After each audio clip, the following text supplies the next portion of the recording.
Hailing frequencies are open. Hello, everybody, and welcome back to Clear Skies, our Star Trek Adventures live play here with the Streampunks. Good evening, everyone. How are you all, my friends? It's good to see all your faces. We're going to go ahead and jump into some announcements tonight. I'm going to go ahead and kick things off as we start our session tonight, because mark this day, it's been a while. I have an announcement, y'all. So starting this coming Saturday in March from 6 p.m. to 9 p.m. on Gary Gygax Con's the Gary Gygax Con channel on Twitch, which is twitch.tv Gary Con Gaxmoor, Gaxmoor. I am going to be playing D&D for once in a game run by Jason Charles Miller. I'm very excited, Sam, because I get to finally play with Abria. Oh my gosh! You buried the lead. I know. I buried the lead, but I finally get to, and I guess B-Dave's there too. Oh my gosh, that's such a good cast. You're in for such a treat. Yeah, it's pretty good. I'm so excited for you. David Vivica, Adriana Cazador, I believe her name is, B-Dave Walters, Abria, and Jason Charles Miller is running the game. And I finally get to play my Orc Monk Leaf, who I created and sort of shared his backstory on Twitter. So it's really exciting. So that'll be starting up this coming Saturday, and it's going to lead us into Gary Con. I'm finally getting to play Dungeons & Dragons. I think it was 2015 was the last time I was actually a player, and I'm not kidding. I think that was the end of my long-standing campaign. So I'm happy to finally get to play again. All right, I'm passing the buck on. Who else has got any announcements tonight? Oh yes, Xander. Yay! So this weekend, it's going to be the Gen Con Spring Showcase. So I'm going to be participating with the other cast members from Troubles in Otari, our Pathfinder series. We're playing completely different characters, but we're staying within like the Paizo world. So we'll be playing Pathfinder, and that's on Saturday the 6th at 5 p.m. Pacific on the Gen Con Twitch channel. All right. Anybody? Yeah, yes, Aki.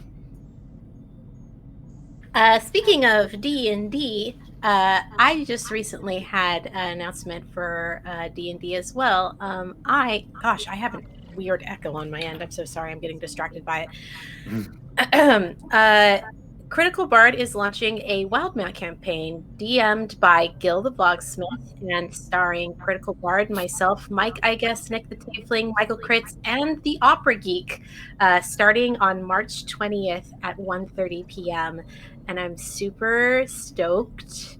I'm bringing back the very first character I played ever in D&D when I first started it back up again 4 years ago.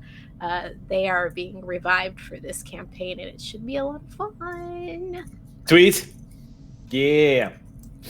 All right. Does anybody else have it? Yes, Bonnie. Hi, everyone. So if you are in New Jersey randomly and are like, hey, I want to go and do something, on Friday, March 5th, I am singing female lead vocals in a Meatloaf Jim Steinman tribute show at the Landis Theater in Vineland, New Jersey. It is COVID safe. They've spaced out seats very, very far away in pairs of 2. Masks are required. A bunch of crazy stuff. But if you're adventurous and you want to come rock out with Meatloaf music, come and hear me sing in New Jersey. I love you, Bonnie Gordon. I would have a plane and everything.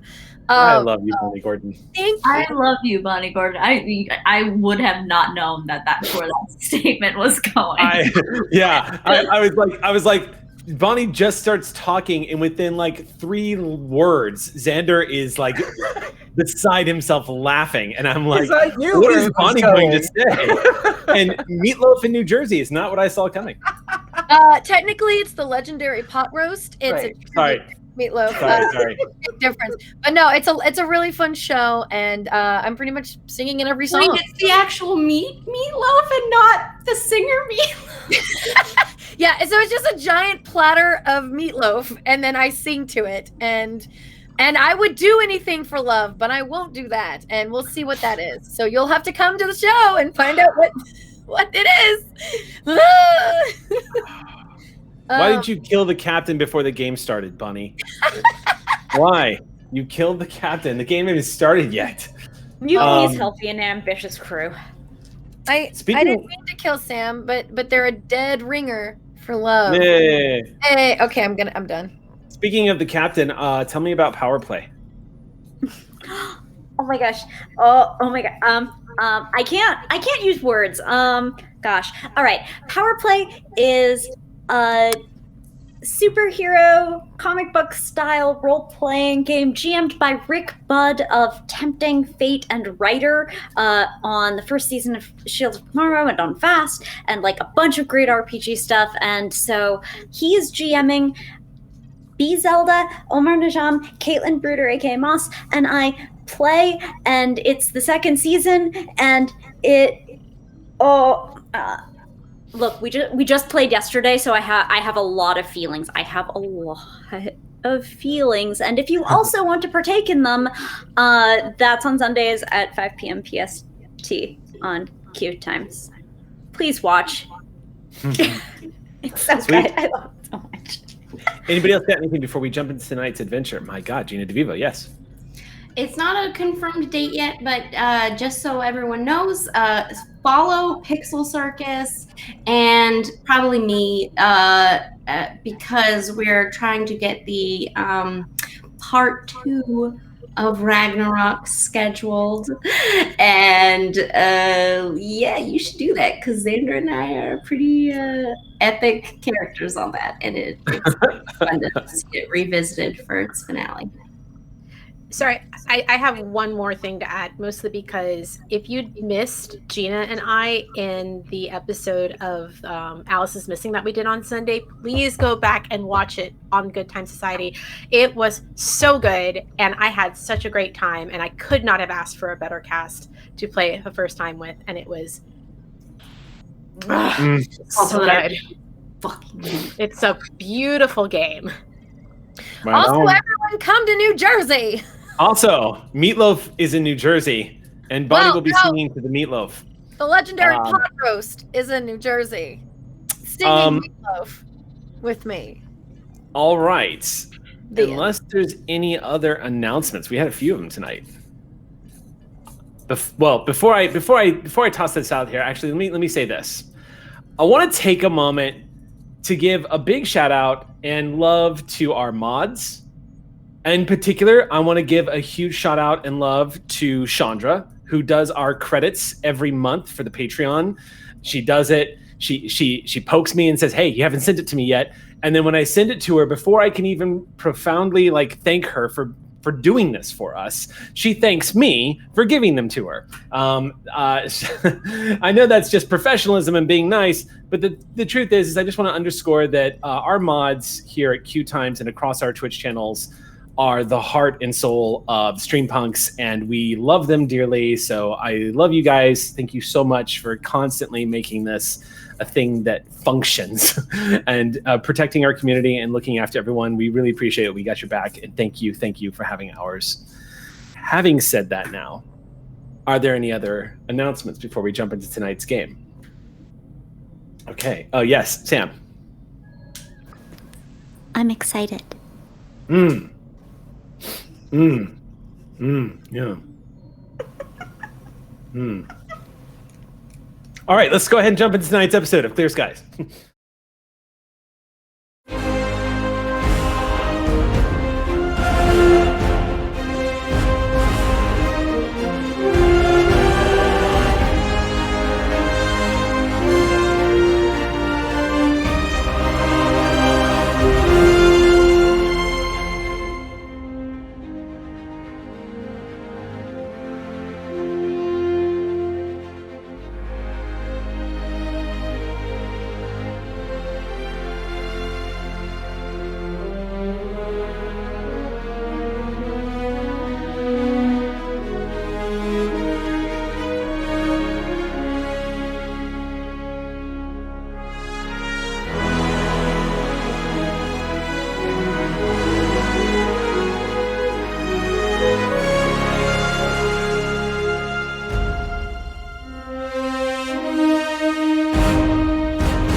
I honestly think Unicron would eat a Borg cube.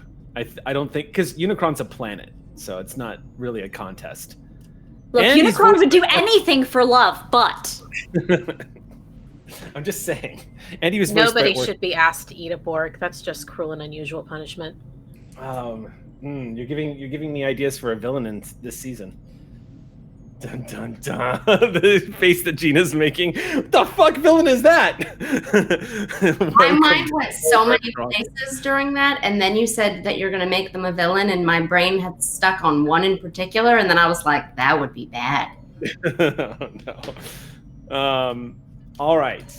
Let's go ahead and jump into tonight's episode of Clear Skies, because we left off at a pretty big moment for us in the last episode, where the USS Ross was basically embarking once more off into the Alpha Quadrant. You all had set course and debarked from Starbase 1, setting off towards Starbase 621. Interestingly enough, the journey across space here in home base is I mean, space is quite vast, as one might say, but what you've noticed is that to get from A to B into the unique points that the Ross needs to get to, she's made several stops along the way that were scheduled. Routine stops to transfer personnel, picking up supplies, that sort of thing. Routine stuff that starships do as they're making their way across the quadrant. But it's new, because you guys are used to crossing vast swaths of either unexplored space or passing through Klingon territory trying to get to the next Federation starbase. Everywhere you go, you're within about 60 light years of a Federation starbase. It's a neighborhood now. Y'all are around, still in big pockets of unexplored space here in the Alpha Quadrant. The galaxy, turns out, is quite large. And even the places of territory that the United Federation of Planets has claimed as its own, despite the fact that they stretch across the quadrants, it's still large enough where you guys are constantly coming across pulsars and comets that have never been documented before as y'all are making your way across the galaxy. You are about 2 days out from Starbase 621. We start tonight's episode on the bridge of the USS Ross as y'all are proceeding at Warp 7, 2 days away, when a chirping sound comes through the TACCon, and Prawl immediately says, "Captain, I'm receiving a distress signal." what's the source? Triangulating its location. All right. A few moments later, he brings up a file on the main screen, segmented it off from the main view screen where you see it at warp. Distress call originates at a planet called Zartonis IV. It is a Federation colony, not far from Starbase 621, really, about, as you would say, 2 days out. But still close enough to the front lines that this would have been a colony that would have probably been on one of the, like a frontline colony during the Dominion War. This colony was settled about 10 years ago. The distress call is just looping. It looks like it's a general alert. And Prawl says, "I'm not getting any voice, just a general text alert coming through, looping again, requesting Federation assistance." Looks like the transmission probably started just a few hours ago. Well, we're certainly closest, so let's get to it. Vren swivels back and says, "Hi, Captain. Setting course." And the Ross makes a quick course adjustment and proceeds. It takes about 30 minutes for you to arrive in system. As the Ross comes out of warp, I'm going to ask our science officer to do the routine sensor scan of the system. So whoever wants to roll for the Ross may. But this is your standard sensors plus science roll. Okay, great. That is going to be 3 successes, my friend. Okay, that's going to be at least 3 momentum. And what did the Ross get? 2? So 5 momentum total to start the game. Not bad. What am I seeing down there? All right, so you get, here's what you get. The Zartonis system is not a remarkable system. It has a yellow star that's roughly the size of Sol. There are 4 objects in the system. There's an asteroid belt located around the sun, a micro class D planet that's not too far away from that asteroid belt. The next item in system is also an asteroid belt. Lots of rock floating through the system. And there is a large class, or rather, this is a gas giant, roughly the same size as Jupiter, so quite large, but then gas giants are. And then the final planet in the system, which is actually not far from where the Goldilocks zone would be in this star system, is Zartonis IV, which is a Class K planet. Class K means it's habitable, but usually requires a biodome or environmental systems to sustain the colony. And what you get just from this preliminary scan, Lacat, is this world looks like it is vibrant with life. And there's a single colony of about 400 life forms. And located on the surface of the northern continent. What is the atmosphere mainly like comprised of? Because if they need that biodome, what are we protecting? Looks like the atmosphere is actually composed of nitrogens, oxygen. It looks like very comparable to Earth's atmosphere, in fact. So it's questionable as to, and the average temperature is also within range. The average temperature is about 29 degrees Celsius. So a warm world for sure, but every indication from what you're seeing from the water that's located on the planet to the plant life that is numerous all over the world, this, for all intents and purposes, should be Class M. However, the file that comes up on Zartonis IV indicates that there is actually an ecological component that makes it very dangerous to breathe the air through extended periods of time. None of those are chemical related. In fact, it seems to be biologically related. If you'd like to spend a momentum, I can give you more information. Yeah, let's do it. Okay.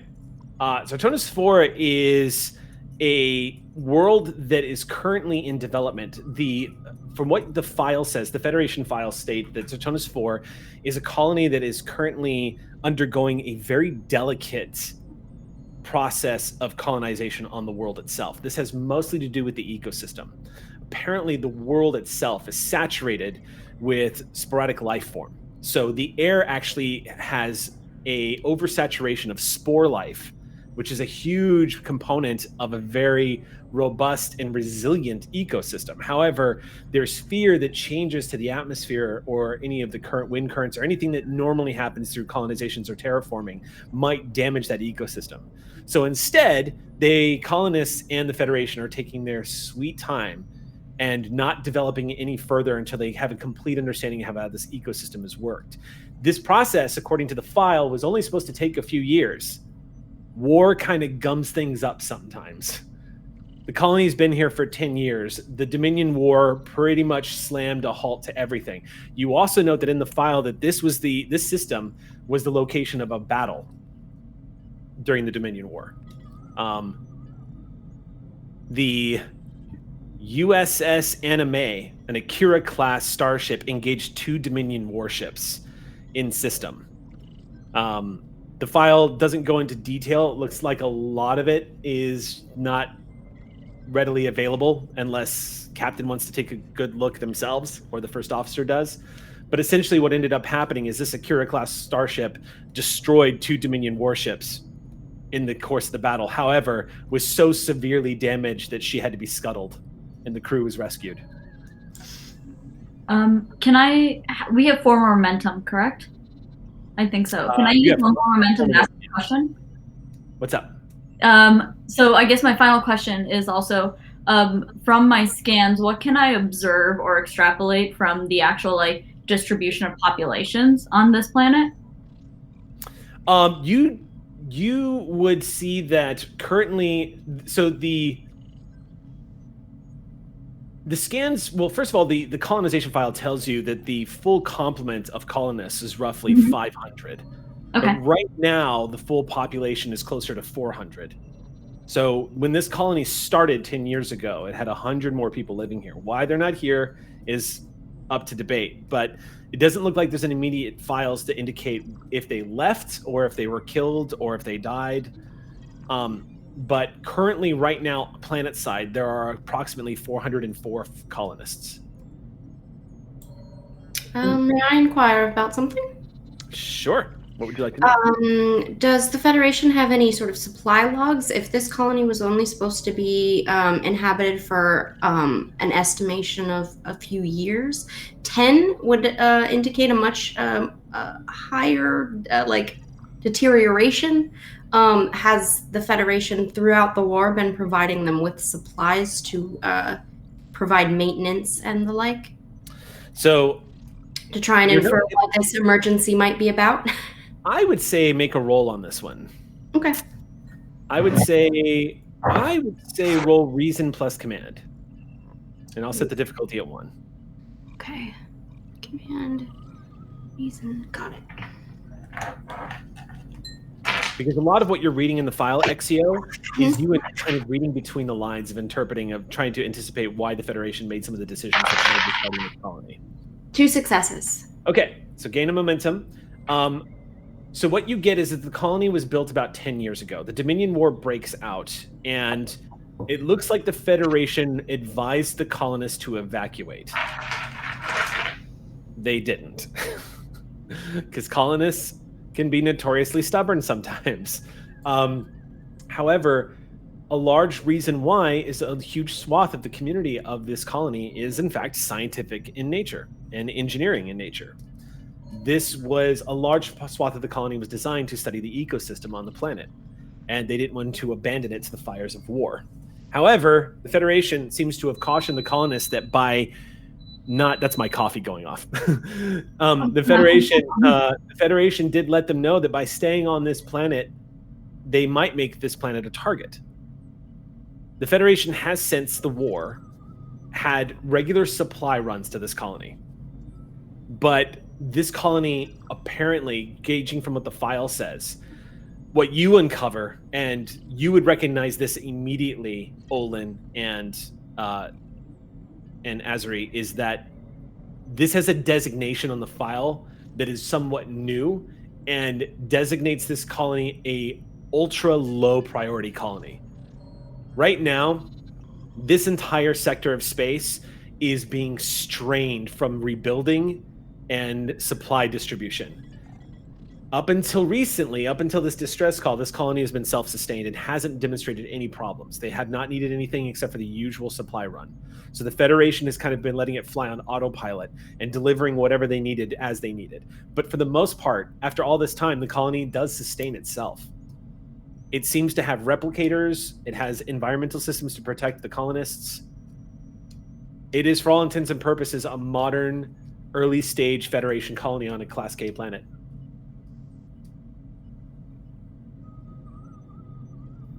I will say that, like, down in engineering, all of the information that we've been gathering has been fed down into the different departments, and everybody's just kind of watching the news as we're moving forward. Sure. So Tech will grab one of the Enviro suits and head over to the med bay. Okay. Taking initiative, you just snatch one of the Enviro suits out of the wall. A couple of buttons pressed on the wall goes slides out of an alcove, and you just pull off the helmet, roll it over your arms, and start heading straight for the med bay. Mm-hmm. A few minutes later, the doors to the med bay open, and Chief Tech comes walking in with an Enviro suit slumped over his arm. Doctor, have you been watching what's going on? Yes, I've been trying to keep informed. And I'll plump the suit down on one of the biobeds. I wondered if we could look at some of the spore files that have been coming in from the engineering departments on the planet surface. Maybe we can modify these suits to make sure that we're safe. It seems pretty hazardous down there. That's a wonderful idea, Chief. Let's get started on that right away in case we do need to go down in a away team. And we'll start modifying and cross-checking the environmental conditions of the planet. Someone's bucking for promotion. Yeah, right. Someone's nose browning. Man, just kidding. Look, a planet with an atmosphere that's not entirely habitable. Doctor, modify this immediately. I'm on it. Together. Captain's going to call, and we're going to impress the shit out of them. Yeah. And it has been so long since the last time he was arrested. we don't remember that. No one's going to remember that whole incident on Starbase, on the Ranger Station. Okay. Can we raise them on comms? On the bridge. Prawl says, attempting to raise them now, Captain. Establishing a channel. Some interference. Hold on. All right. I've got it. Coming through right now, Captain. Coming up on the screen, you see a Grazerite, one of the member council races for the Federation.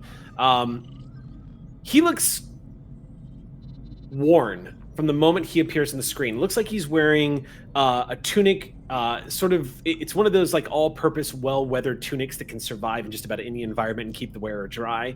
It's very hardy looking, but it's also quite refined with folds over the tops and kind of crease and just like well fitted across the shoulders, indicating probably somebody of some important stature. Judging by the way that it sits on him, kind of indicates that you're talking to a leader of the community. But as it comes up, you do see the Federation file on the side of the view screen, Captain, beginning to appear and give you some information on who this is.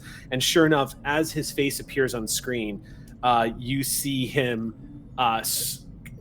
attempt to smile and say, "This is Yonti of the Zartonis colony. I didn't recognize your class of starship." She's in a class all by herself. I'm Captain Azri Sul of the Federation starship Ross. We got your distress call. What can we do for you? We've had an accident down here. In just a short amount of time, there's an explosion at one of our environmental facilities here in the colony. It has caused a lot of the protection that we have for the citizens here at the colony to flounder. We don't know what the cause of the explosion was just yet, but it was enough to severely damage the environmental systems that protect our breathable air. I've ordered all colonists indoors, and those who wander outside their doors are being made to wear their breathable masks. You do know about our plight here on Zartonis IV? I understand there's some kind of sporadic life in your air? Yes, that's correct, Captain, yes. Spores in the atmosphere, harmless with the breathable mask on. They are inhalants. You can't breathe them in or it will cause problems. And we, as a standard, whenever we wander outside the colony, we wear face masks. Now, inside the colony, everyone is wearing face masks. We've had numerous colonists come down sick in just a matter of hours. So it sounds like you need some supplies and perhaps some engineering expertise. Oh, yes, if you could supply any help to restore environmental systems. We'll put together an away team and get some of our people down there to help you. Thank you, Captain. Happy to help. Sol out. As the comm vanishes, and you see the beautiful almost... It has an almost purplish glow to the atmosphere of this planet. The way apparently the atmosphere itself is so saturated with spores that it actually refracts light in the upper atmosphere and causes this strange iridescent, almost like northern light style glow to spread across the upper atmosphere, like bioluminescent planet itself, kind of shining when it hits the sunset in particular. But it also underlines how much life must be present on this world. Olin. He was afraid. You could clearly sense it from him as you were watching the view screen. Your empathy picked it up with incredible ease. He was doing what he could to hide it, but he's borderline terrified right now.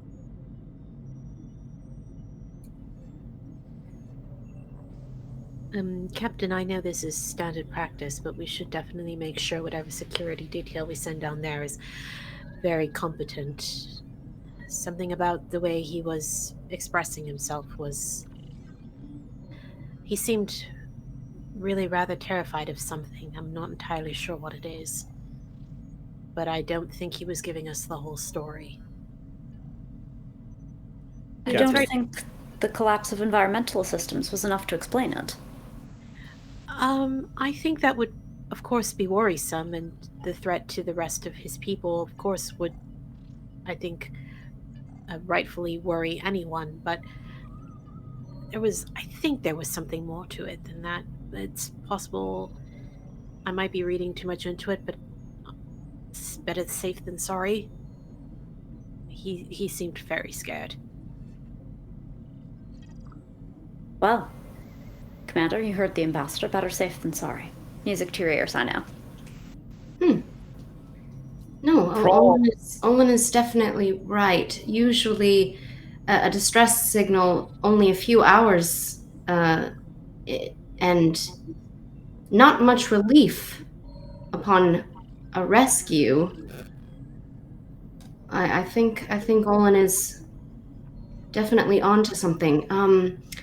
Lieutenant Lucat, can you correspond with the planet and see what their data is on the sickness that has taken over some of their members? If they're wearing masks indoors and they seem to have everything handled for the moment with rescue, maybe the sickness is further along than they're letting on. It's entirely possible. It would also explain the dip in the population or the discrepancy in the population numbers. Yeah, can I roll for that, Eric? Mm-hmm. Yeah. You basically want to connect with their database. It's a Federation database. You can actually access that from the Ross easily. Awesome. So I would say that's I think the Ross would actually use computers here. No, I have to use a computer. Don't make Jane use a computer.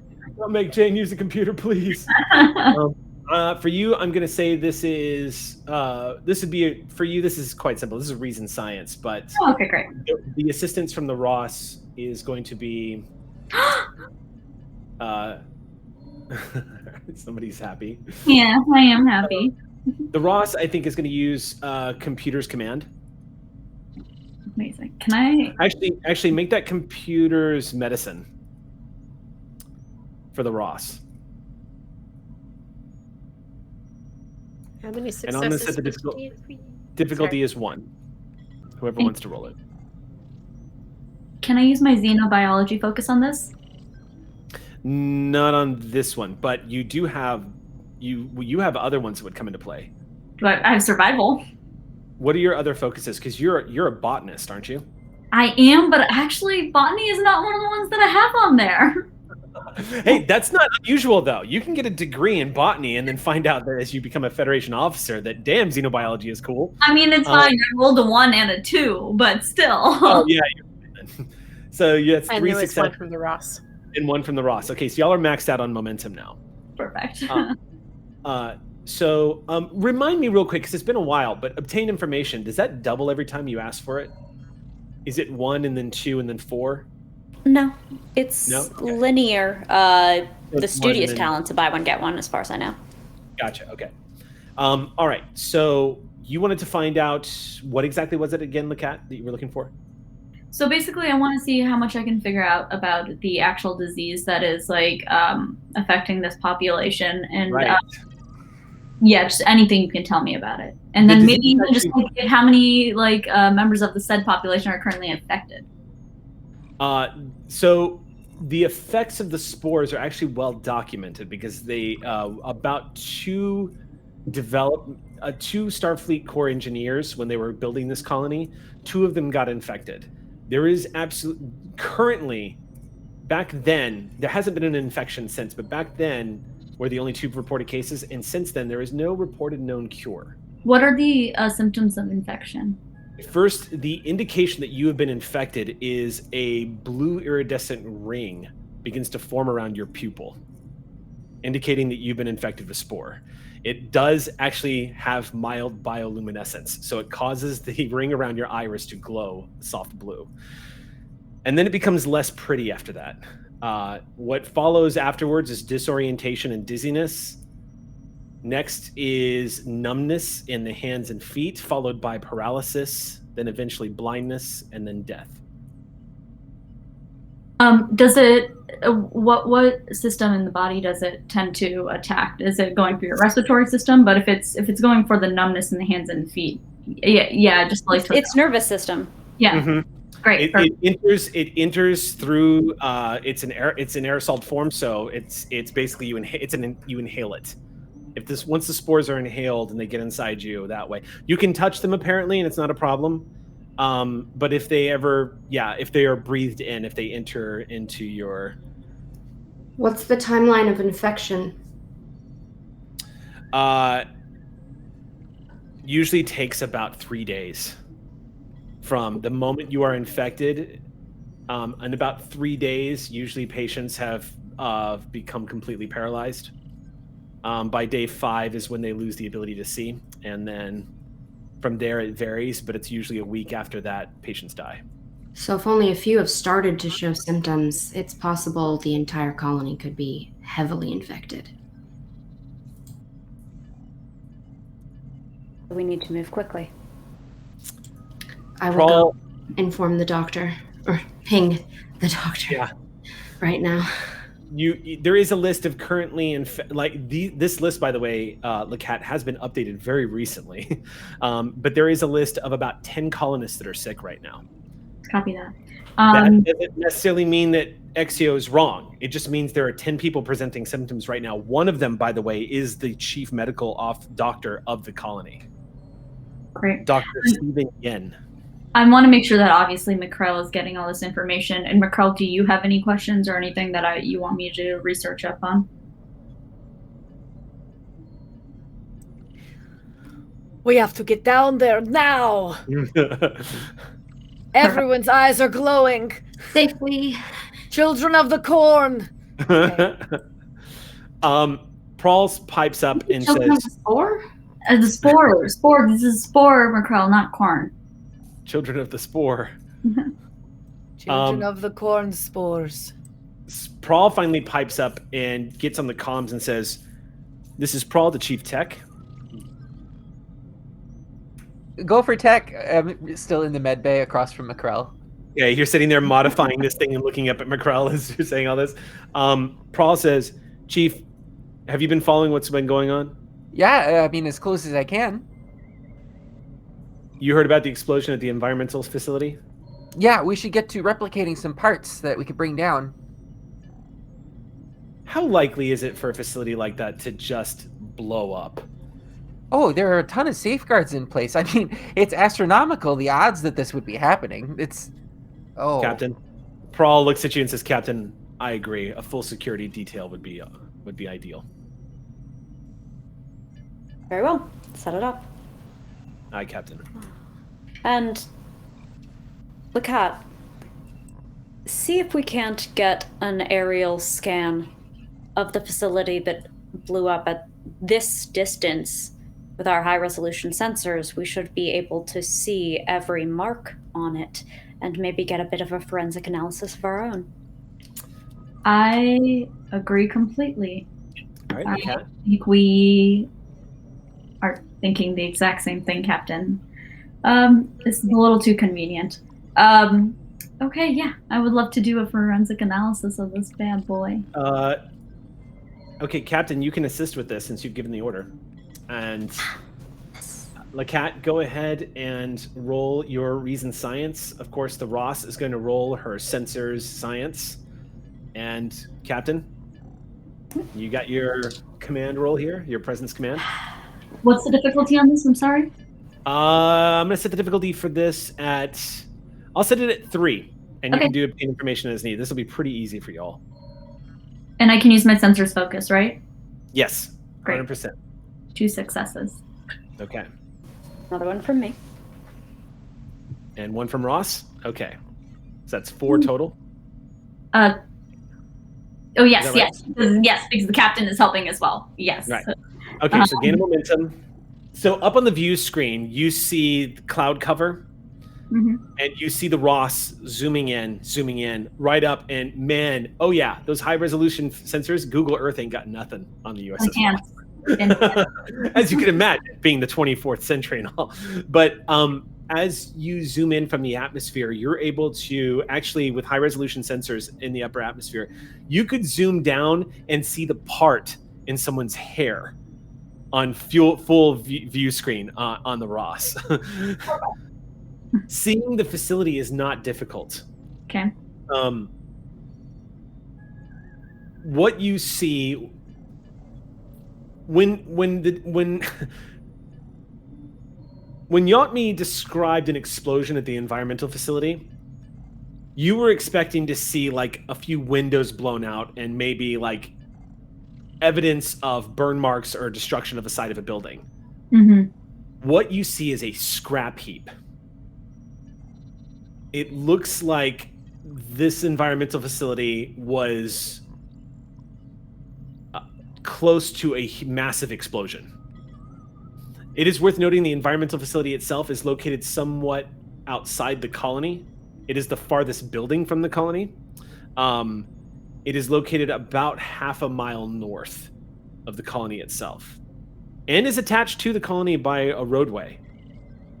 And it looks like there are check markers on the way. It looks like the roadway to the facility itself is also lined with those environmental systems so that one would not even need a face mask to walk straight there. However, the power grid is completely shattered on that side of the colony itself. Curiously enough, though, the high-resolution sensors don't indicate that the explosion took place within the power plant. What you're seeing is evidence of a building that looks like it's been torn asunder from a wave of energy. Can I mean, I feel like this would be... I don't know if this is an obtained information or if it's another role, but can I scan to see if there's basically any material there that shouldn't be there? Chemical accelerant or signs of an energy discharge. Yeah. Chemical accelerant, energy discharge, or old-fashioned shrapnel from something from like 45. That would be an obtained information check. Okay, great. And I think we have one momentum, right? So we have a floating momentum right now. So yeah. Yeah, then I love to use that. So what you uncover is trace elements of what you would expect to find in what looks like a destroyed Federation environmental facility. Like this torn metal, silicates, all these things that you would see in a completely obliterated building. The computer is actually able to triangulate that a blast wave not far away from this building is what caused the destruction. You can actually see a cratering not too far north. Great. The environmental facility is located at the base of what looks like a mountain range.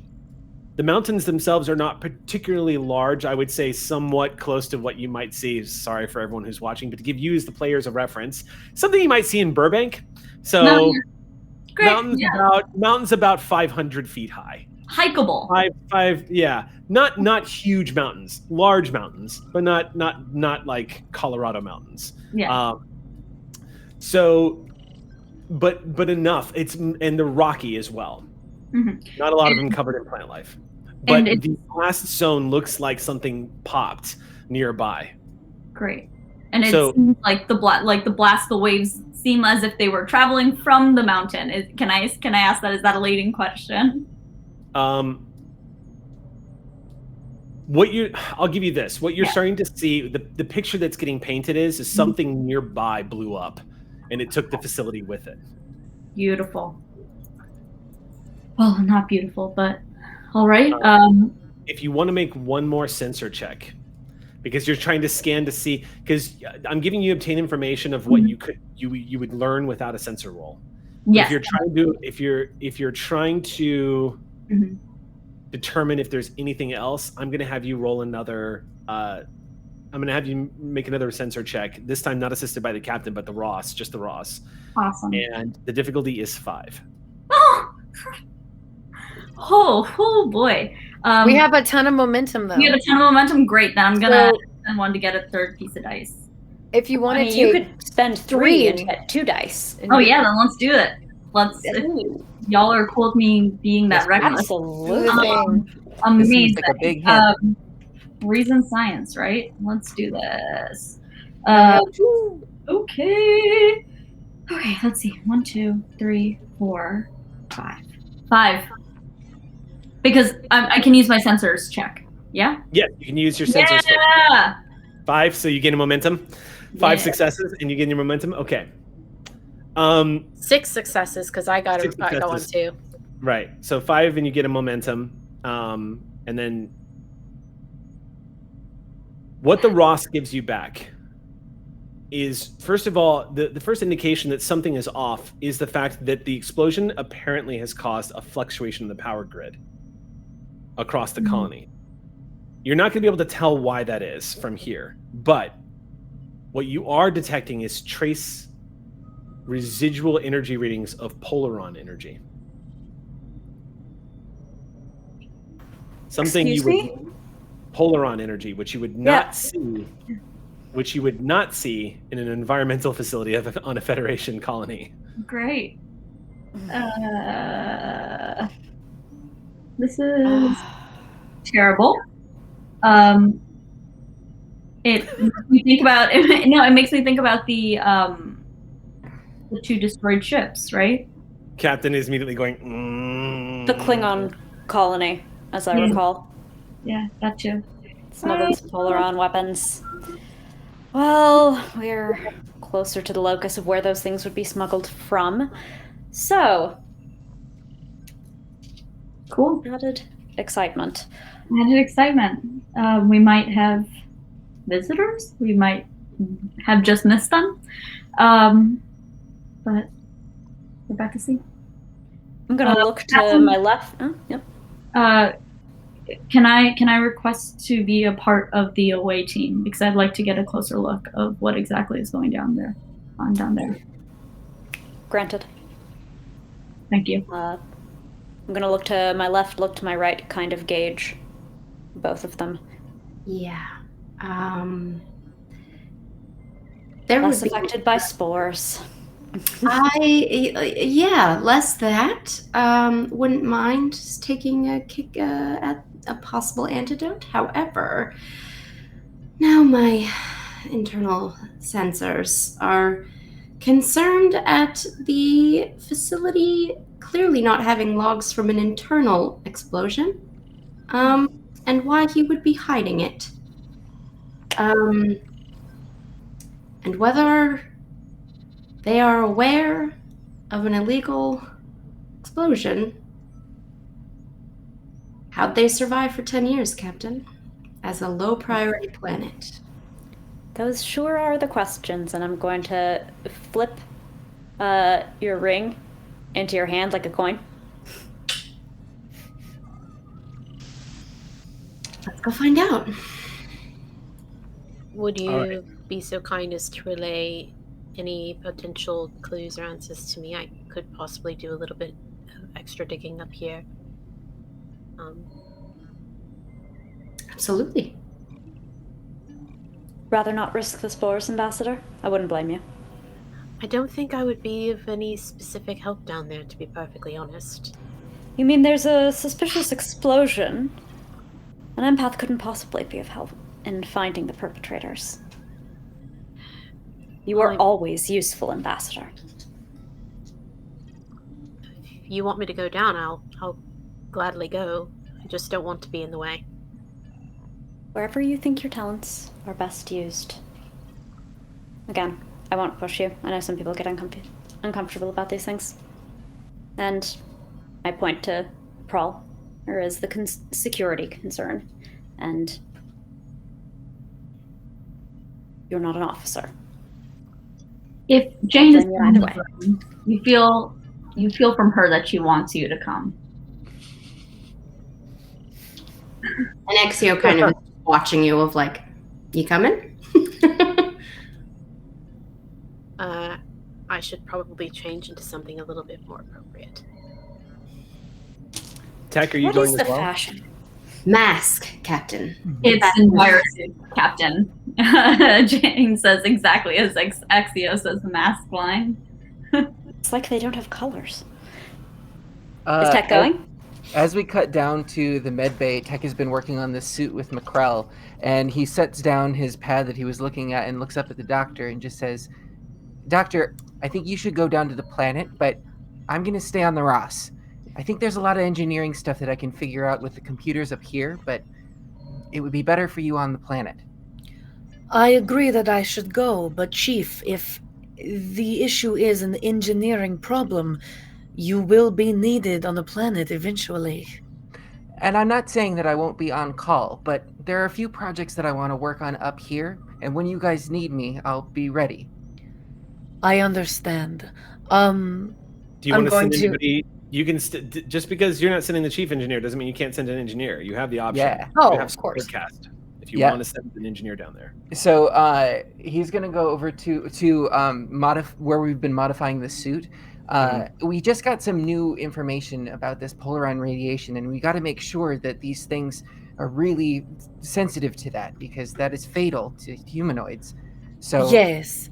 So like as we're working on it, and is like, I shall call it the HSA, the Hardcore Spore Armor. you've been working on that for a while, huh? Only just a few minutes while we were doing the suit. I see. Well, I'm going to send Ensign Dari down with you to take care of any technical assistance that you might need with the station itself. I just have a small Hold up. Something just occurred to me. Are you guys, just to clarify for player and GM, because there may be a quick misunderstanding here. Mm-hmm. Are you guys thinking this is the energy that you found on the Klingon world when you were headed out to the Shackleton Expanse? No, this is just a general polaron radiation was Yeah. mentioned. Okay. Just checking. Because that was theta radiation. I just wanted to make sure there wasn't a confusion. There's residue of polaronic energy, but there's no radioactive effects taking place here. Just to clarify. I think the Orion Raiders on the Klingon colony had polaron weapons, which is why it was salient. Gotcha. Correct. That's all. Correct. And because this is an explosion, that implies the possibility of weaponry, and so that's the association, not the radiation that affected the colonists. Gotcha. Copy. Okay. Understood. Yeah, that's making sure. We use so many Star Trek technical terms here. Yeah. So, okay, cool. Yeah, we're just amplifying it to be more resistant towards the spores and safe to Right. Okay. Cool beans. But Ensign Dari should be able to provide assistance, but I do have a favor. Could you please keep an eye on her? She's trying to work on her attitude, and she just sort of needs a guiding presence. I'm sure she's going to do a fantastic job, but I'd feel better than sending her out on her own. You want me to be a mentor? Just keep an eye on her, and if she starts acting up, just do Mackrell things. Mackrell things? Yeah, like that. Yes. Exactly. Thanks, Doctor. I still don't know what I'm going to do, but that is besides the point. We need to get down there. If there are people sick, I need to assess their ailments immediately. But thank you, Chief. I will keep an eye on your ensign. Thank you. And he'll turn and head towards engineering. Okay. And I'm going to relay to the captain that we have environmental suits that are up to par with the information that we've received and are, obviously breathable on planet side. Okay, so right now on the away team, we got a full docket. I've got Lacat, Exio, Prawl, Tech. No, Tech is not going. That's being traded out for Dari. Mackrell. And Prawl is going to insist that 4 security officers follow. And the ambassador. And the ambassador. I do have Olin here, yeah. Okay. I have a character observation about Mackrell. I feel like you're just so dang intelligent that you finish your projects faster than you let on and then sit there and plan jokes because you're bored.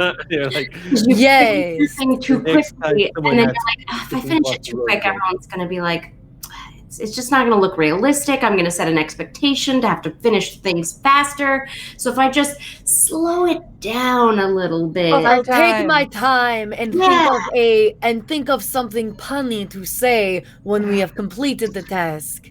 I love it. Is that what you think? You are right. Yeah. All right. Bear with me because I'm getting our aux crew set up here. We have to have somebody. Okay, cool.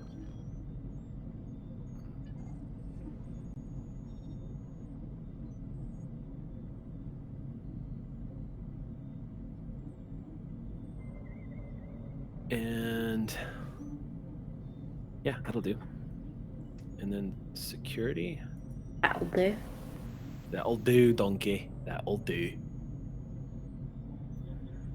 Oh, and then I did say that Tech was going to engineering, but for like the majority of the ship operations, he's going to head to the engineering station on the bridge. Okay. So you're going to be visible to the. Yeah. You're going to be in the line of fire, yes. What? What? You know, you'd really think people on this ship would expect that a captain from intelligence would know what people say behind my back.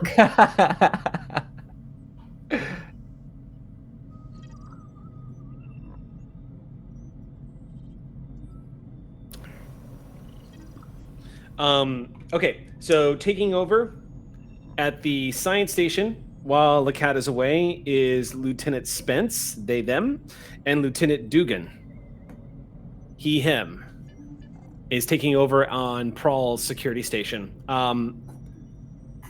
Everybody reports to Transporter Room 1.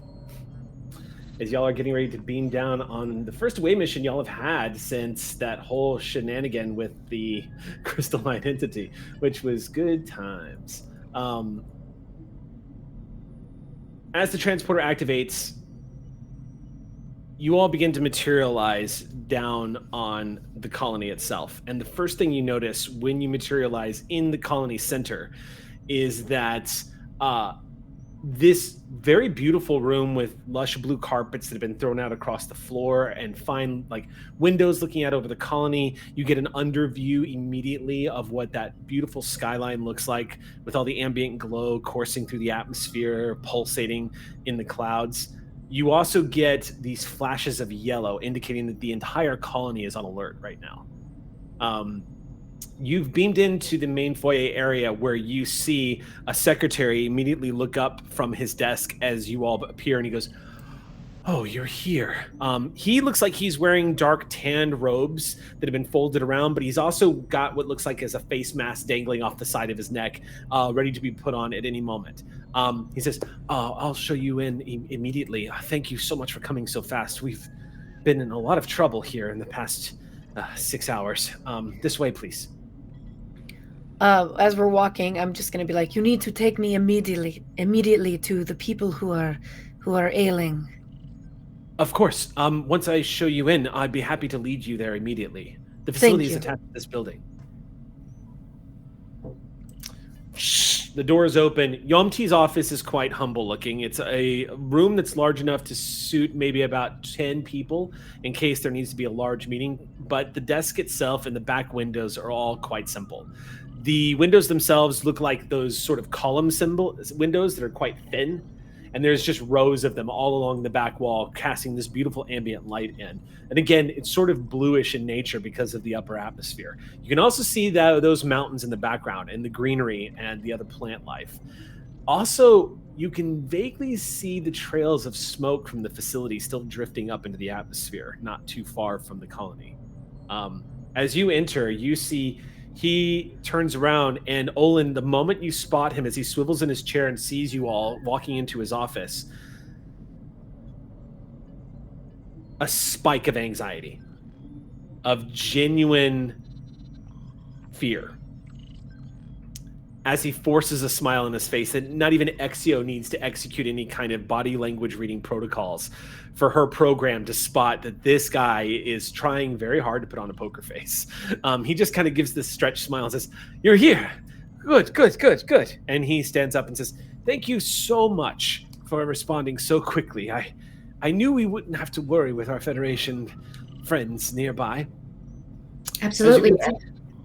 I'm sorry? Sorry, pardon me. I'm Commander Exio. It is an absolute pleasure to be here. Hello, and make Commander. sure that this colony stays safe. Yes. Well, I think you've probably seen by now that our environmental facility is almost a total loss, though our meager engineering teams are attempting to establish a new temporary answer to this problem until the Federation can supply us with a new means of being able to protect us from the air. Of course, we have the best on the planet and working topside for you. This is Ambassador Olin Majanil.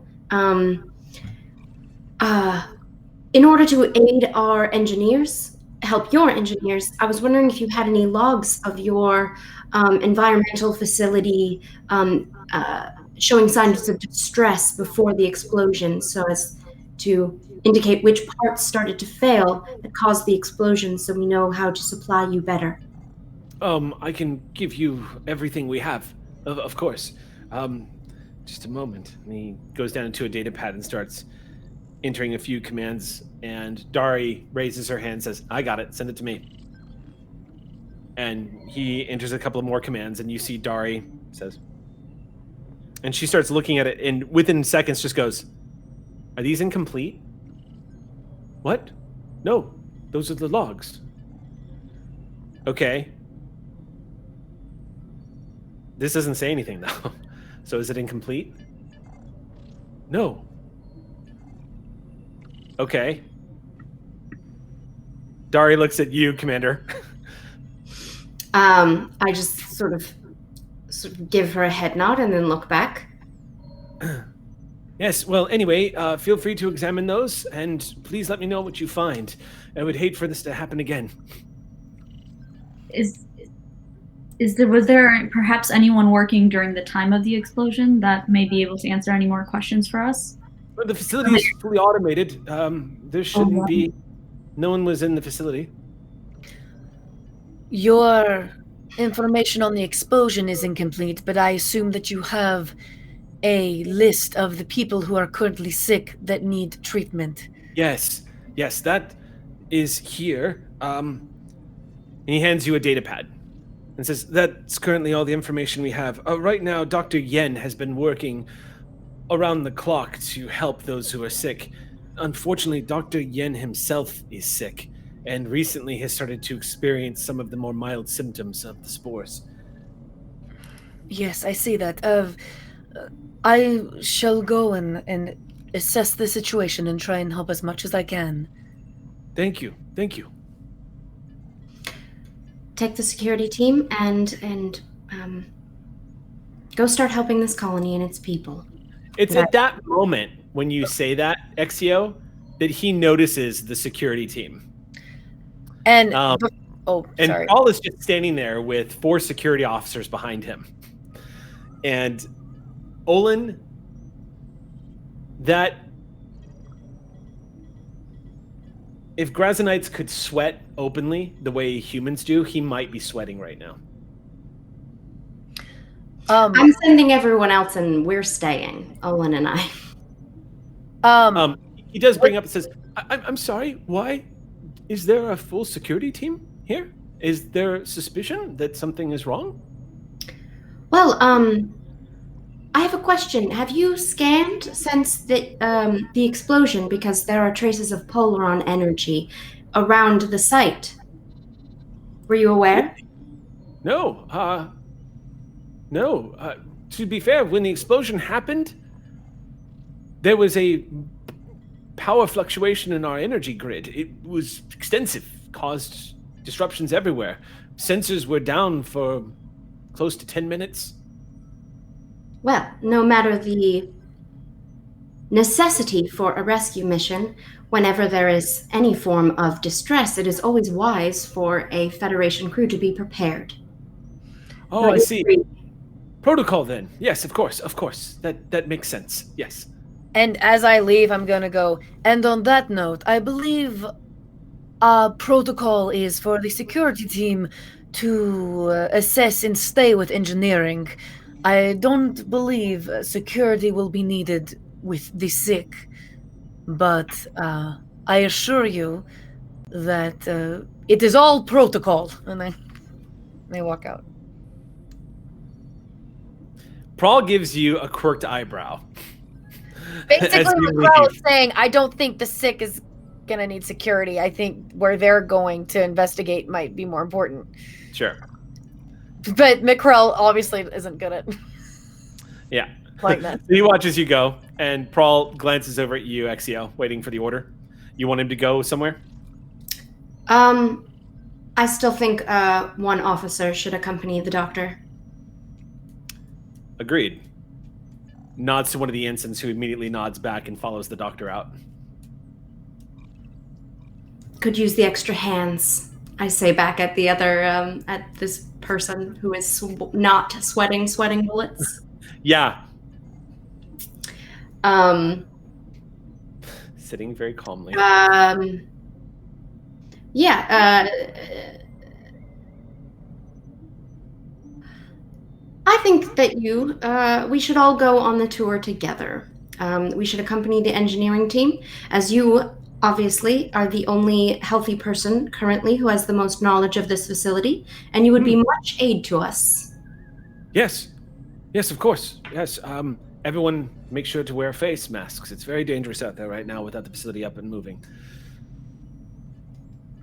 I immediately reached into his Our desk. suits have us covered, but we appreciate the concern.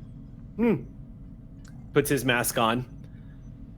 As he stands, his aide comes up to him, and you hear his aide saying, the secretary just saying, "I'll manage things while you're gone, counselor. If there's anything that you need, just let us know." And the counselor just nods to him and says, "Thank you. Just please let me know if I receive any calls while I'm away." Well, no time like the present. Shall we? Yeah, you hear Dari say. Because this isn't telling me anything. Then let us go look at the site, and we can maybe gather some more information, Dari. Yes, Commander. God, I'm gonna fall in love with Dari.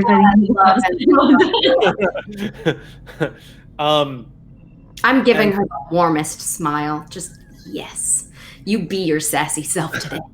As everyone is I'm following... definitely keeping an eye on her from a distance. Okay. Far, well, far it's funny because you go this way and they go that way. So you watch Dari as she walks along with the rest of the group. I have great eyesight. I'm like, okay. I'll hear you from afar.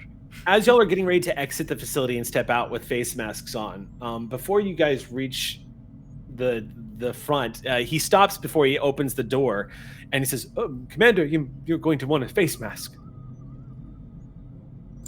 That is unnecessary. I do not require breathing. What? And Dari pats him on the back and says, "Yeah, it's magic. It's pretty crazy. Can we go, please?" And he nods and says, I assure you, I will be fine. Everyone starts stepping out. As you all enter into the area of the outdoors of the colony, you are all immediately aware of how thick the air just feels. The spores are not visible to any of you, but the air has that sort of thick, humid feel to it, where it feels like you're just moving through heavy air that's been like after maybe a fog is lifted, except for it's not quite so fresh. It's that sort of that damp heat kind of feel. I know that our Louisiana native knows what I'm talking about, but like also like the Mumbai-born person. Very God, yes. Also the person who lived in Japan in rainy season for 12 years. That's true. Monsoon seasons. Yeah. And I'm from South Texas. So I have no idea what y'all are talking about. With our powers combined, we create Sporeland. Yeah. Ravity, did y'all get mosquitoes? Because from what I remember, mosquitoes on that side of the world are just... Oh, they just like they're like little ankle biters, and they like go through your, it's bad. Every time I used to visit, it was just too much. We have ankle biters here now. So you got, like, the trick was to just like cover yourselves with like a like something like a very light sheet, and like just mummy yourself in that, so like no mosquitoes could get to you, but you still was like cool enough, and there was like enough ventilation that like air could get in. There's techniques. Also bananas. I don't know if I actually believed in that, but I ate a lot of bananas. Cover yourself in mud. That's what we do on the bayou. Yeah, in Louisiana. Bayou Tesh. Cover yourself in mud. All right, I'm done. As a quick side note, I just want to say, in Texas, they were all pests, but they were nothing like Louisiana. The deeper south you get, the more insane the insects get. In Texas, if you walk into a room and there are cockroaches and you turn on the light, they scatter. In Louisiana, you turn on the light and they say, "What do you want?" Yeah, you put a leash on them and like have them like take you to school. All right. Well, this has been fun. Let's go ahead and jump back into. Lacat does want to go up to Dari and take a look at those incomplete logs too, just real quick. What you can immediately see that Dari looks like she's probably trying to practice some restraint right now. So she's rightfully pissed. The occasional jaw clench underneath that fair blue skin. I will say, go ahead and make a check real quick. She sees you kind of peering at her data pad, and she immediately holds it up for you. Thanks. So I would say make an insight engineering check at a difficulty of 1. Oh, you could use reason engineering, actually. Oh, thank you. Yeah, you're like, oh god. Okay, and then you said difficulty of 1 because I only got 1. Difficulty is 1. Okay. Yeah, you see what's probably agitating her. Okay. The readings just stop. Which, the facility blows up. But what's wild about the readings is they indicate that everything was functioning perfectly normal. There is no data in this facility that indicates that anything was going wrong. It just blew up. Okay, so when Dari's holding this up, after you finish like glancing at it, you look up at her and she looks at you like, yeah. Like she's got this irritated look on her face as she's holding the data pad and looking at you. Okay, so it never resumes. It's just, obviously that's what makes the whole place. The data code is like sensor readings, internal sensor readings of the environmental facility. Well, Dari, I think this is probably the first real conversation we're having without tech present. So, but I think you may have come to know that I'm a very suspicious person. I like that about you. Most people are assholes. It's usually safe to presume that they all are, in my experience. In my experience, there are good assholes and bad assholes, and you're a good asshole in my books. Anyway. Paul leans over to the two of you and says, "You want to keep your voice down if you're going to talk like that around the commander." Copy that. Yes. He goes back to leading the column of security officers that are following you. I'm gonna give him a look and give Dari a look, and Dari waits until he looks away, and she just goes, yeah. Jane mimics the look too. Honestly, she's gonna do her best crawl impression. It's a good thing Bolians don't have hair. Don't worry, I'm keeping a close eye on her. She's doing great. She's doing so good. Just extreme side eye from Olin. But here's what Jane is concerned about while looking at this pad, right? And give me a second to like form my hypothesis, and then I'll have her ask it in character. But basically, you know, like every single like heist movie out there where they're like, we'll just replace the camera footage with like old camera footage and like make it seem like everything is going perfectly when in fact we are committing the heist. In Jane's mind, she is convinced that is sort of what's happening with the data here, that the data has been tampered with to make it seem as if it's like, you know, everything is going perfectly when in fact something is terribly wrong. So she wants to see if any of the data has been copied and pasted from like previous from previous days or like forgery. But what? You want to see if the data's been forged, if it's yeah. I mean, I guess that's the easiest way of saying it. Sure. But that's kind of where my brain is at. Okay, taking the data pad out of Dari's hand, I would have you just scan over it. What you're going to need is to compare it with your own readings. Okay. Or you're perhaps going to need to use the Ross and compare what the Ross reads. But honestly, the only thing you're going to get is a post-mortem and compare it to what you got. Your best bet is to gain access to the database itself if you want to compare the data as it was before this facility blew. If you have a suspicion that this is not that same data, you'll need to go to the mainframe here at the colony. Okay, great. Or you'll need to access it remotely using a command code. What's that? Is the mainframe at the facility or is it elsewhere? No, it's here in the main colony complex that y'all are leaving right now to go to the remains of the facility.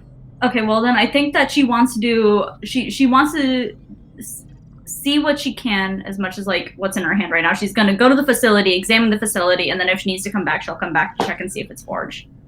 Okay. So right now I'd like to examine, like based on the data that I have, to see if I can extrapolate anything. Can I tell if this is forged based off just the scans that I've done and the data that I have currently? Okay. Yeah. The lot of you all step onto these skiffs that he has that transport people around the colony. It is a small colony, about, as I said, probably was made to facilitate from 5 to 1,000 people. The colony itself is very advanced. This is not like a backwater colony. The buildings here look like a full-fledged, full-functioning, up-to-date Federation colony not on the frontiers of space, but it's a Class K planet. So looking around, you see indications that this place has been self-sufficient and doing quite well for itself for some time. You also, Lacat, you would notice that a not insignificant number of these buildings seem to be dedicated specifically to botany. It looks like a lot of the facilities here are about environmental studies of the planet itself, which kind of speaks to like, what is the nature of these spores? Like they've probably been studying them for a while. They seem to be very vital to the ecosystem of this planet. The skiffs, by the way, are very comfortable. They do have seats. They load you all up. There is room for those who want to stand. But as everyone gets loaded up, these skiffs just... it's about a 2-minute flight, quote unquote, to the facility as you guys zip through this heavy air. It's as y'all are moving rather quickly towards the facility, now you're actually starting to get a sense of the thickness of the air. And you get what looks like condensation coming off of your skin, Exio, looking at it. But really? Yeah, it looks like there's like little water droplets forming on your knuckles as you kind of lift up your hand. It is, in fact, spores collecting from just traveling incredibly fast. They just look like little droplets that are just kind of running down your hand. And at about that point, the counselor leans back and says, "Don't worry, they're completely harmless. Although I guess you don't have to worry about that either way." He seems amazed that you're just kind of hair flowing in the breeze, no mask on your face, just looking at your hand. But then he diverts his eyes back and says, "The spores are respiratory in nature, so touching them is not a problem. We've been doing extensive research for years now. We're still trying to understand exactly how to manage this disease, but we haven't had the most advanced medical facilities at our disposal ever since the end of the war. Well, during the war, you know how it is. So many wounded, so much death." What is your field of specialty? I'm an administrator. It's not quite as glamorous as some of the more scientific, but I enjoy helping people find their best selves and coordinating teams of brilliant minds to uncover the great mysteries. And I enjoy a good challenge. It's at this point where he's carrying on about this, Olin, that you're finally getting, from the first time, you're getting a sense of relaxation from him. Like, he's happy for the question and he's answering it, but there is still that underlying fear that is just under the surface. Meanwhile... Sorry, just a quick question. Does it appear to be... Is he tensing up more as we get closer, or does it seem as though he is becoming more relaxed the further we get away from the facility? It seems like it's a steady. It doesn't seem like it's changed. Okay. You might assume that... actually, why don't we do this? You've gotten the emotional intake. Why don't we do an insight roll here? Okay. So I'd say do an insight command check. Cool. I don't think I have any focuses that come into this. It's just my talents. So. May I assist? Since my line of questioning is to incur a sort of emotional response to see triggers, because we did bring an impact on purpose. Yes. I would say that's rationale for an assist, yes. Okay. What's my difficulty? Difficulty is 2.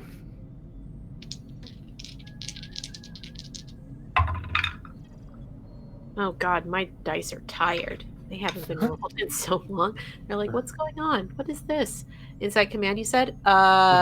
It's just one success from me. Okay, what'd you get, Exio? 1, so you got 2. We do have 3 momentum to use if there's anything that could help. I think it's too late. I've already made the roll, so. You do obtain information, but really you're not going to need it. The result of the roll here is you get the impression, based off of what you're experiencing now and the change in his mood, you get the impression that just going to the facility is really what's spiking a lot of anxiety. He does not seem comfortable at all. This is why I brought him. McCrell, as you step into the medical facility, you see this place does look like a comfortable medical facility that has been supplied by the Federation. And you see sensor beds, you see a surgical bed as well, but you can tell that this place is not running at full power because some of the medical beds look like they're completely offline. Okay. And you also see about 10 people lining the beds right now. There is one man who is tall, I'd say about 5'10", I suppose. Sort of like glossy jet black hair with that graying starting to appear in the sides. He has a slight beard on his face.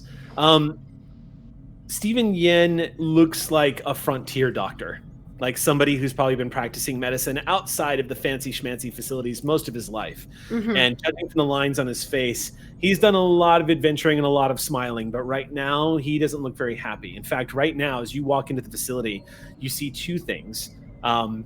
Make an insight medicine check, and I'll say the difficulty of this will be 3. All right, I'm going to take a momentum. So we have 2 insight. Oh. Okay.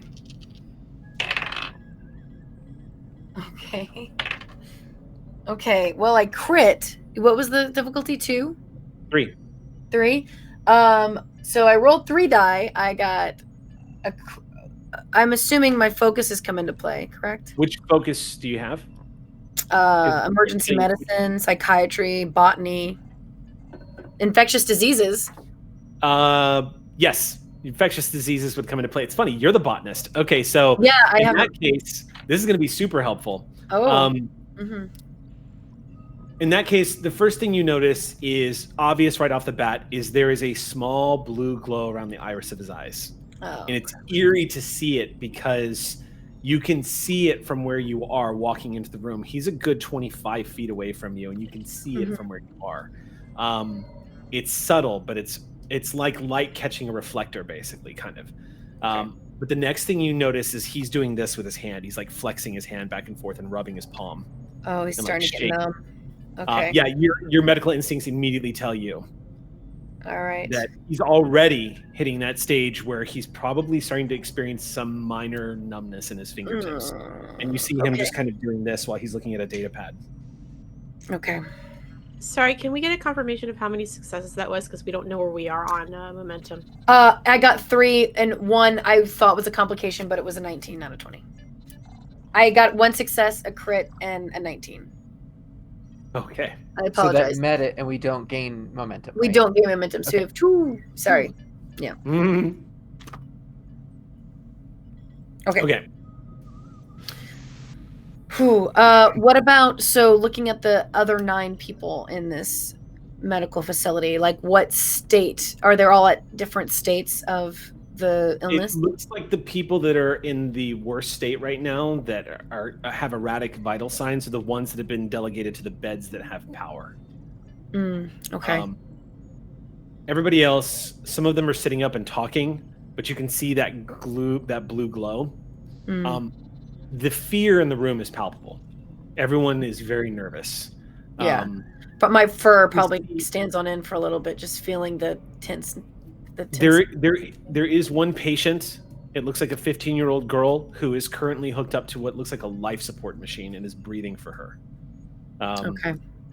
She is where Dr. Yin is currently standing right now, and as you approach, You can see he's talking to her. There are tears running down the sides of her eyes as she's laying still in the bed. And as you approach, you see his face light up for a second as he notices the Federation emblem on your uniform and the security officer following you. And he squeezes her hand and sets it down and approaches you before you get close to the bed and says, "You're here from the Federation." Yes, Dr. Yin, I presume? That's right. I'm Dr. McCrell. I'm here to help. I don't have much information on this disease that the spores are causing, but if you can give me everything you have, I can do the best of my power to help reverse some of these effects. Well, Doctor, it's not good. It's not much. Apparently, with the environmental facilities working at full power, the colony delegated a lot of its research to the ecosystem. They didn't have to worry about the effects it had on people's bodies when they got sick, and they hadn't had a case since the colony was founded. As a result of this, founded, do we have that information of the original? Yes, I have those files right here. And he goes over to one of the data pads and pulls it up and says, 2 men were infected by the Starfleet Corps of Engineers. He hands you the data pad and he says they were infected rather quickly. And they started presenting signs of the eyes. It's pretty much all here. And brings it up. Says, these are the first 2 known cases. Unfortunately, we haven't learned much since then because there was no need. There was no need. Until now. That oversight is now going to cost these people their lives. Not yet. First off, why is this medical bay not at full power? You should be diverting all power to the medical facilities. All power has been diverted to the essential systems, Doctor. When the explosion took place, there was a siphoning effect that took place in the power grid. We lost half of the power grid, and it hasn't been restored yet. I'm going to make a middle note of that to send that back up to Chief Tech, because that should be one of our first priorities. Be like, yo, what can you do up there? Actually, screw it. Chief Tech, I'm Dr. McCrell. Dr. McCrell, the Chief Tech. Go for Tech. Is there any way from the Ross that you can see what the complications are with their power grid down here, and maybe somehow divert some power to the Ross from... Divert power from the Ross down to the facility? In any way. Just to give you, Xander, you could probably bring batteries down. Like, it would last years. That's what I mean. Yeah, totally. If possible, I would like as much that can be arranged to the medical bay. If you can transport some down. If anyone gets any worse, I want to make sure we have the proper medical equipment and the medical beds ready. I'll work with Chief Singh to transport down some batteries, and Ensign Dari should be able to help you hook them up. Yes, I have a feeling Ensign Dari will have her own mystery to solve. But I'm keeping a very close eye on her. She's doing great. Tech, I want you to make an insight command roll. Insight command. Okay. Do you want to? If you want to contest this, McCrell, you can try to lie. I would love. It's presence command, and the base difficulty is 1. No. No. Tech. Dari is probably standing right next to her right now. It's standard protocol. They're definitely following protocol. Well, we have a problem with my roll. I did get 1 success, but I also got a complication. Complication. So you definitely believe me, and something else. It's that McCrell factor. Yep. It's mysterious. Yes, Dari is wonderful. Here she is now. Hello, Chief Tech. Oh, you sound different. Sassy, sass. Whoop. That sounds right. We have to go now. Okay, back to business. Sorry. He brings you another data pad and says, here are the results of blood tests that we've had of how the spores are interacting with both the circulatory system, the nervous system. Here are the neurological side effects. They're quite extensive, but nothing dangerous until you get to, well, look, he hands it to you. It says we also have spore samples. I don't have a lot to work with. on this colony with no power, Doctor, and they have not been bringing us medical supplies. I can help you in any way I can, but no one has even bothered trying to synthesize a cure of any kind. No one has even begun the research required to figure out how to get this to stop happening. Well, lucky for you, I take a personal interest in the spores and plants, so Dr. Yin, if you'd be able to assist me as much as you can, we shall get power diverted here as soon as possible, and let's start working on reversing these effects. For as long as I can help you, I will. Yes, well, with my help, perhaps you won't have any necessities of not helping at all. Wait, you know what I'm trying to say. Words. Yeah. Trying to say he'll be fine. In the Macro way. Okay. Words. The away team is arriving at the facility. Captain, on the view screen from that scan, you can actually see the away team arriving at the facility. You see these two skiffs pulling up to the outskirts. On the ground, it's extraordinary. It looks like some kind of blast. Now, from overhead, it looks like the whole place has been torn to scrap, but what it actually looks like is the right side of the building has been utterly destroyed, and some of the top part of the building itself has literally been peeled and folded over the other side, meaning that the building is actually fully salvageable. It looks worse from orbit, in other words. Up close, you can actually see that half the building is intact, and that some of the environmental systems might be salvageable. As the skiffs stop and Daria hops down, she goes, "Okay, I can work with this." Based on your analysis, Ensign Daria, where do you think the explosion originated? Not here. And she looks at him. I mean, I don't have to be a Starfleet graduate to know that. Where did this explosion take place? And he looks and says, I don't know. I wasn't here. There was just an explosion, and the facility went down. Jane is going to start walking in the direction she believes the explosion originated from. You don't walk towards the facility, Jane. You start following those sensor readings that you had on the Ross away. And, Captain, you see the Cardassian science officer pivot and start leading towards the point of the origin. And, like... with you? I just say over my shoulder, knowing that Lieutenant Lecat would have already started to investigate. What did you say, Alexia? Please take some security detail with you, Lieutenant Lecat, without breaking eye contact with the gentleman. Okay. Prawl nods to two of the other security officers, and they follow after you. Yeah, Jane fully believes they're more than capable of catching up, so she's going to slow down. Daria says, it's interesting, though, because you told us that the explosion happened inside the facility, that there was an explosion at the facility. But this is an explosion to the facility, so... Is this not the specialty that you specifically cited was your purview? Administrative. I do enjoy the science. Keeping track of the facility and its ins and outs and who comes and who goes? Is that not your job?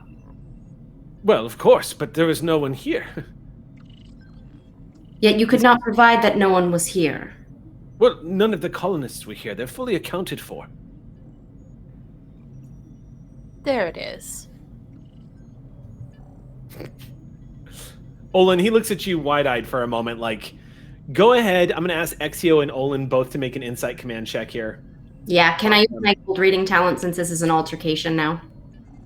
Yeah. This is a particular conflict. We are accusing him of something.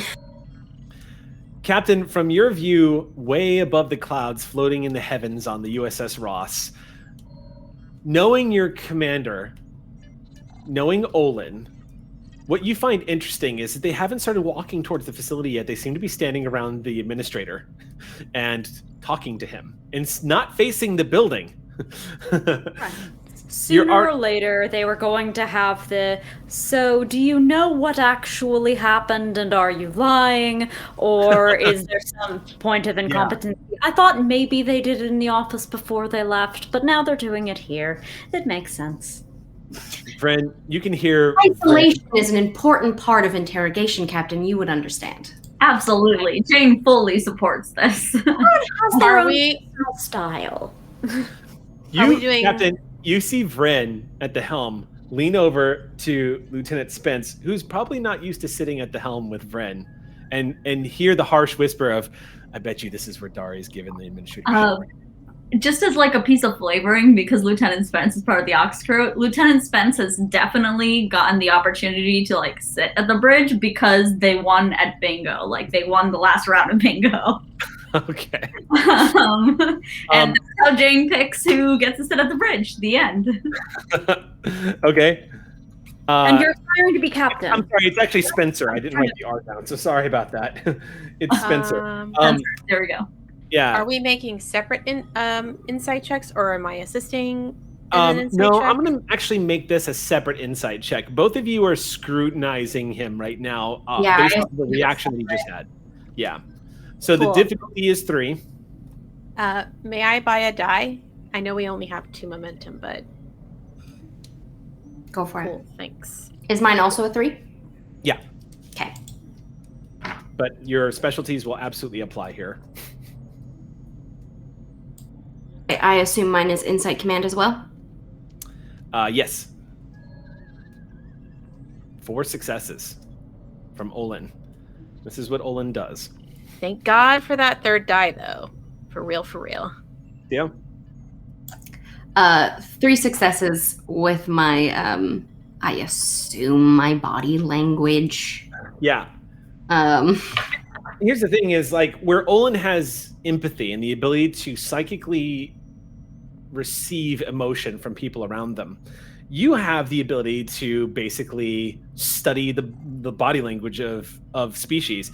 Grazonites are obviously a member of the Federation race, and as a result, you have detailed files on how they react. So it's not difficult for you to read what he is doing. But when Olin said, there it is, he reacted like, did I just give something away? Immediately kind of like has a wide eye and says, there, what is? There's nothing. You might as well just start spilling it. We're already on top of everything. I don't know what you mean. We're here to help you, and we can only do that if you have given us as much information as you can. And if you've run out of information, it's very possible you know somebody else who has the information we're looking for.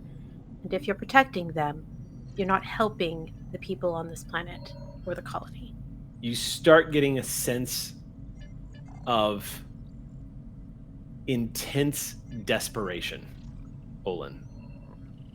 And it's a long enough hesitation that even Prawl notices it and quirks an eyebrow. Prawl, who's of course looking out from the shades that he always wears when he goes planet side, is still easy to read because he glances over at you, Exio, and you can imagine what Prawl's eyes look like underneath those dark lenses. You, Lacat, are approaching what looks like you're about maybe close to 200 yards east of the facility now. It's northeast of the facility, getting closer to the area where it was happening. You approach what looks like the base of the mountainside.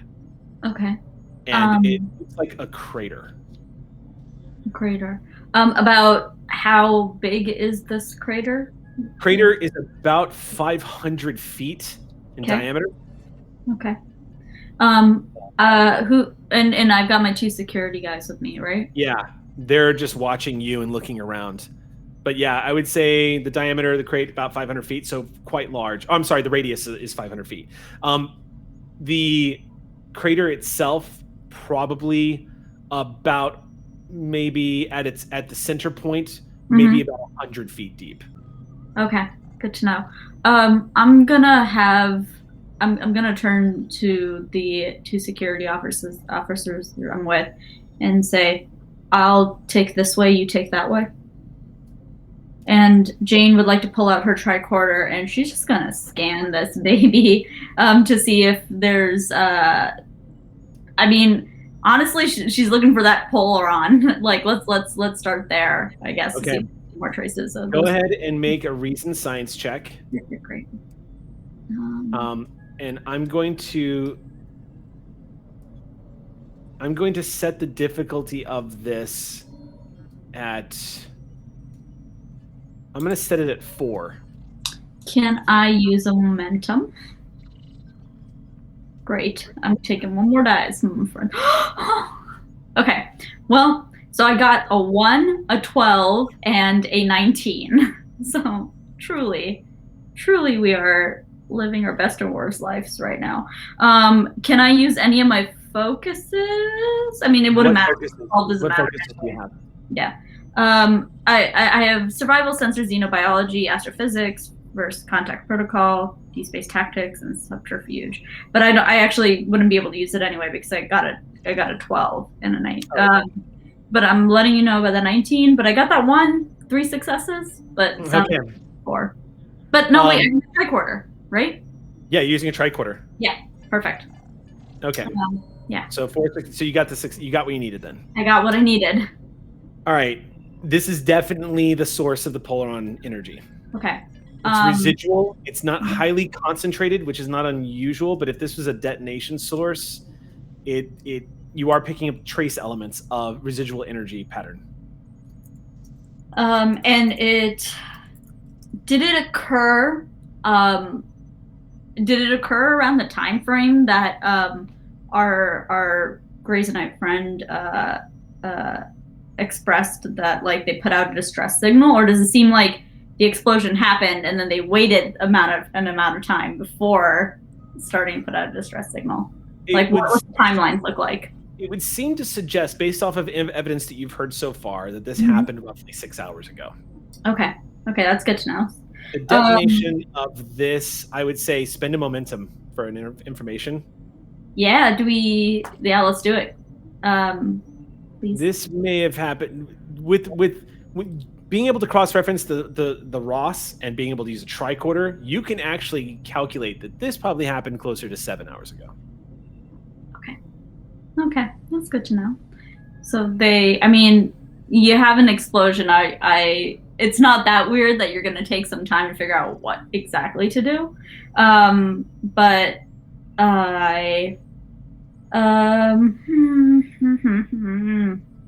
okay, I think that what Jane wants to do is, and there's just from like a general look at this thing, there's nothing else that stands out that's weird, right? Just like a lot of the soil around here, some of it has just been blasted black, like glassed over. Like anything that has been in the vicinity of this crater, it looks like it has been darkened from a huge explosion. It is obvious to you on the bridge, Captain, seeing this, it is an impact crater of some kind, for sure. Just because Jane is curious, and you said it's 100 foot like in depth, and so is it is it easily scalable down there, or you can crawl into it? Yeah, I'd like to crawl into it. Okay, you slide down. I mean, the slope is gradual enough that when you get down in there, it's going to be a quick slide. So I'm going to ask you to make a quick check. Hey, here we go. We don't see this too often. I need you to make a fitness security check. It's a good thing I don't make this check often. What's the difficulty is 2. Oh, you're really gonna. Also, we have no momentum. Okay, I got a 1 and an 8. So with my fitness of 8 and my security of 4, that is 3 successes. You succeed. You manage not to go toppling down into this crater. You manage instead kind of like put your hand out and slide down a little bit more. And as you get to the bottom of this crater, you have what you discover is your tricorder fluctuates a little bit from the residual polaron energy. Polaron energy has the tendency of draining power. Okay. So as you get down here, you see your tricorder flicker a little bit, but it still works. Okay, this is good to know. Is it particularly concentrated at any specific points? If not, at the very tip of, at the very base of the crater itself. Great. She would love to take some actual soil samples from this baby, and she wants to. And I think that if possible, she's gonna try to treat it like the trees, like rings on a tree. So she's gonna start at the center, take a soil sample there, and then move a few feet out, take another soil sample. So she'd like to have a few. Make a reasoned science check. Okay, let's do this. A reason science check. I got an 8 and a 2. I hope this dice roller isn't loaded in my favor, but I got an 8 and a 2. An 8 and a 2. Which means that's if the I difficulty of this is 3. Okay, great. Can I use xenobiology by any chance? Nope. Dang. But I tell you what. No, wait. It's still a. No, it's not. Never mind. Just kidding. It is a. Mm-hmm. No, you wouldn't be able to use that. Then I only got 2 successes, my friend. Actually, you might be able to use that. Tell me your focuses again. Yeah, of course. Survival, sensors, xenobiology, astrophysics, first contact protocol, deep space tactics, and subterfuge. Yeah, no, those aren't going to come into play. That's totally fine. I'll take whatever 2 successes gets me. You scan this, and what you get back is that this was a crater of. It might have been an impact crater, something that hit nearby, which isn't surprising considering that there's nothing out here. So it would have had to have been like something basically blew up here at the base. Yeah. And so now that she's taken like a bunch of these samples, she would basically like to just do a what? Do a science.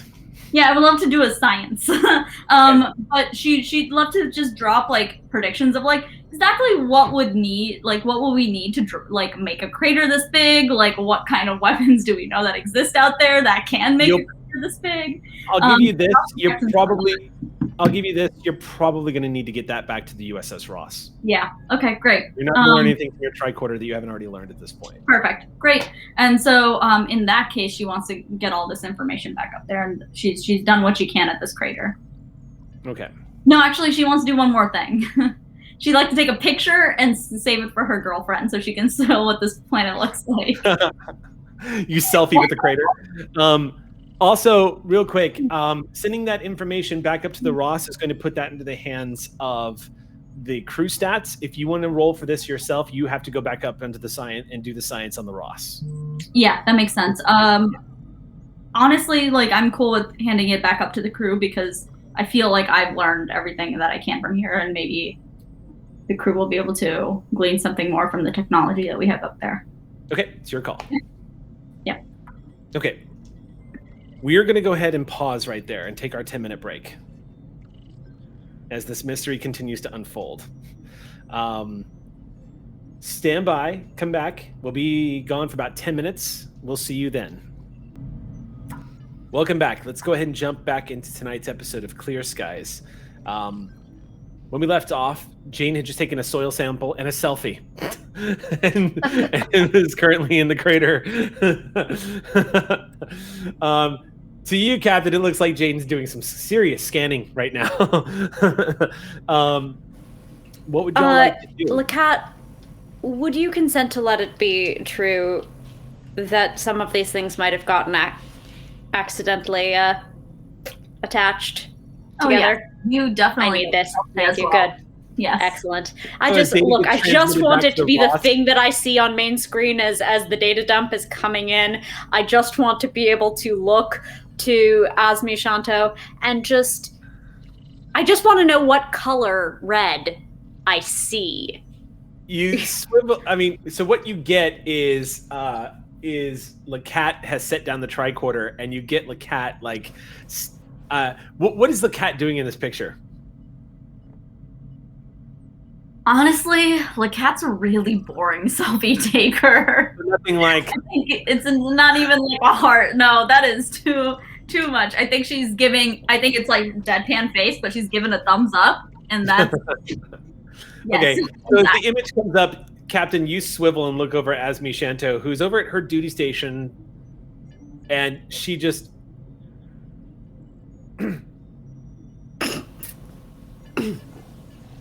Small smile to her face, but she looks back over at her duty station and says nothing. One of the finest young science officers in Starfleet. Spencer, can we get a scan looking for any debris in this system that could have caused an impact consistent with that crater? Aye, Captain. Vren brings... Vren basically slides that image down off of the view screen and onto his console and just... Look back to Captain Soul. Go for Sol. Captain, I have just sent up the soil samples from the crater, and I'd love to have those be examined as much as possible to see if we can just project what could cause a crater of this size and, like, you know, affect the soil in such a way. I feel like I've gathered as much information as I can from down here, but I will continue to look. And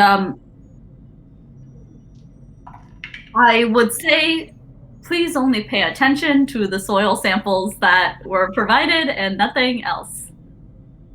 Oh, so I should ignore this.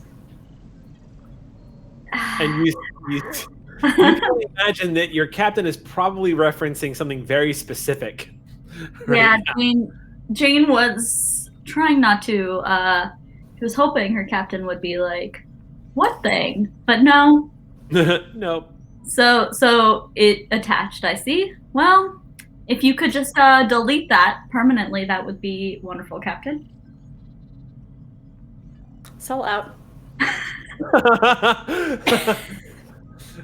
Somebody roll for the Ross, if you would, please. I need someone to roll a sensors science Actually, check. Xander, you're up there. You do it. Yeah, let's do it. Can I roll an assist on the order, since we're rolling on crew stats here and they... Yes, that would be a good idea. Thank you. Do you want The sensors difficulty of science? this roll is 4. And you say sensors science? Uh-huh. Okay. Oh, well, so that is just a complication. Okay. Okay, rolling for shouldn't have done Ross's that. privileges are now revoked. Back now. What did you do, Captain? What did you roll? I Right, the shouldn't have ambassador touched would it. never. Yeah. Sam, are you holding your butterfly knife? Ah! Eric, shut. Don't ever complication again, Xander. That's what Sam is communicating to you right now. What are you Don't doing? ever roll a complication Oh again. no. Have a story gift. One success from the captain, okay? Okay. I will allow you to succeed at cost, if you'd like, to reward me a second complication. Sure. All right. No, what? I think so. We gotta have this. We gotta do Do it. we? We gotta do it. We do. Yeah, All right. there's no data like misinterpreted sensor data. Good like no Lord, data I know. I'm gonna have so much fun with this. I've got a pile of threat right now. Okay. Sure enough, the sensors start bringing back information. And Azuri, as you're looking at the view screen, you instinctively almost rise out of your captain's chair as you start seeing the data come back on the view screen itself from the sensor readout. And there's a silence that falls over the bridge as everyone begins to realize what it is they're looking at. First thing that happens is the Ross detects multiple life signs about a mile north of the cratered site. They immediately register as 2 Orion life signs and 1 humanoid life sign, 1 human life sign. The next thing you notice is there are 2 power sources that immediately are brought up on the screens that indicate that there is polaronic technology nearby. There's 2 points. They're near one of them. And as the sensors begin to scan these points, on top of these life readings, you see coming up on display in a tactical readout, the makeup tactical readout of what looks like Dominion Polaron torpedoes that have been, that are currently there are 2. There's one about a kilometer north of the impact crater, and there's another one a half a kilometer north of that. Neither one of them seem to have detonated. They're down there for some reason. The sensors flicker a little bit, almost as if there's some scrambling taking place or somebody is trying to hide what they're doing. And then you lose the reading as I spend 2 threat. They vanish from sensors seconds later. But you still have the point of origin, the triangulation. You know exactly where they are. Relay those coordinates down to Commander Prohl immediately and pull up records of the battle that happened in this system. Spencer, I'm going to need you to calculate the possible flight paths of any destroyed vessels and their ammunition. I need to know whether these torpedoes made planetfall after the battle or where they could have come from. Aye, Captain. Captain, I want answers now. Yes, Chief. Chief Singh and I have been working on transporting things back down to the planet side, much like the power grid and emergency batteries. If there's anything that you need us to bring down or emergency beam back up, just let us know.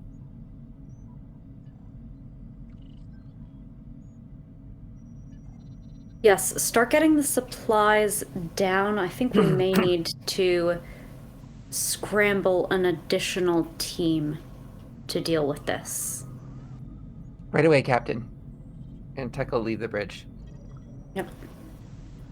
So Salta right Prahl? now... Oh, go ahead. Salta Prahl. This is Prahl. Go ahead, Captain. You get that data dump I just sent you? He pulls... You see, as the two of you are talking to the administrator, Prahl steps aside and flips open his tricorder and looks at it and just says, "Son of a bitch." Aye, Captain, I've got it. All right. I don't think we have enough personnel to cover the existing parties and peel one off to take care of the coordinates. How many more of yours am I sending down? I could do it about 6. We could do a site to site if you want to take us straight to the location. Prahl to the cat. Go for the cat. The cat, I need you to double time back to us right away. Take the security with you. What do we learn? Do it, please. Copy that. She's gonna turn to both the security personnel. Security look at each other. You, the three of you, especially you, Lacat, you've heard that tone of voice. Prahl is all business right now. Something is very wrong. Something is very wrong. Lacat is gonna double time back, but man, she wants to stay for a second, but she won't.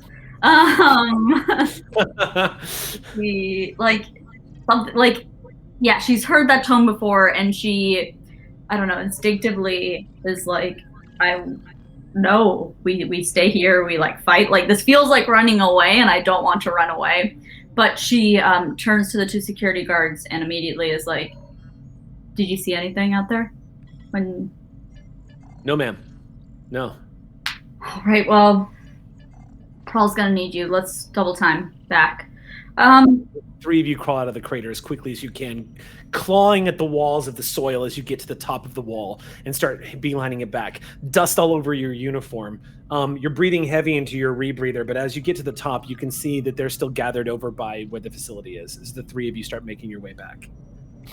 Yeah, Dream just wants answers as quickly as possible, so she's just gonna get back to the group.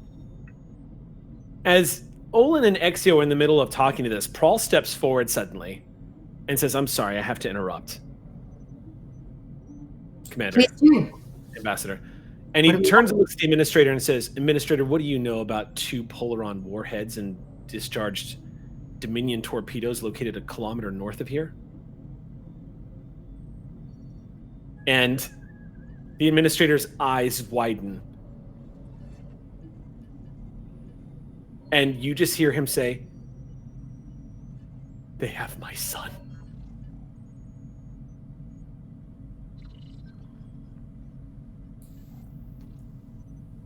Then let us help you and tell us everything that you know.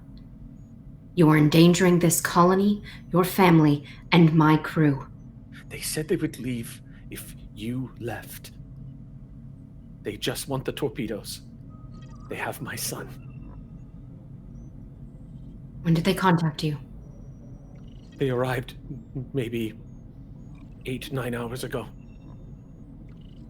They threatened us. I told them to take what they wanted and go.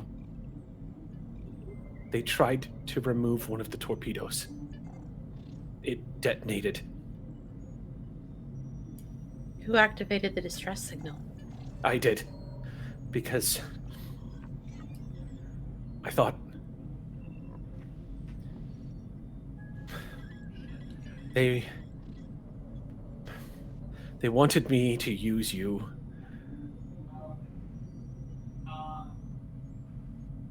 Use us how? Prawl says. And he just says, they wanted, I don't know what they wanted, but they let me send out a distress call. And then they took my son. They told me that if I didn't get you to leave as quickly as possible, that they were going to kill him. Excuse me for one moment. Captain? Commander. It seems the truth is finally being told. We have a hostage situation with a minor. The administrator's son has been taken. They allowed him to make a distress call. They said they needed us, but they want us to leave as soon as possible. I do not know what their intention is. Spencer, were you able to get a lock on any kind of a craft before that signal went fuzzy? No, Captain. No indications of any craft near the planet. They have an exit strategy somewhere. I want you to find it. I'm gonna get at them. Dugan speaks up and says, Captain, I think I might have something. Well? Dugan is the current tactical officer who is covering for Prawl. Yeah. He brings up a report that's the history of the battle that took place here 6 years ago. And it all starts becoming clear to you immediately, Saul. You've seen this tactic before, and it makes sense the Dominion was doing this. But at about this point in the war, when the Dominion was starting to lose ground this side of the quadrants, they would do these clever little tactics where they would hide in asteroid belts because there was a disruptor to the sensors. And that's how they ambushed the Akira class, except for the Akira class knew that they were there. The anime knew that they were there. The anime, I should say. The anime knew that they were there. And it's the Akira class. It's anime. The Akira class anime. I didn't plan it like that. It's named after the first woman general in the United States and not after anime. It just happens to be. But you see it.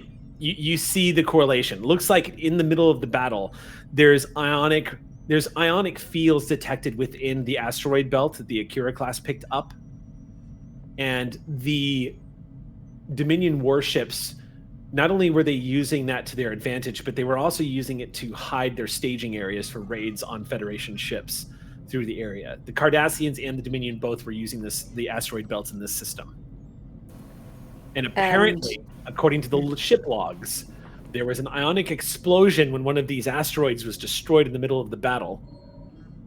And it caused all three ships to lose power momentarily.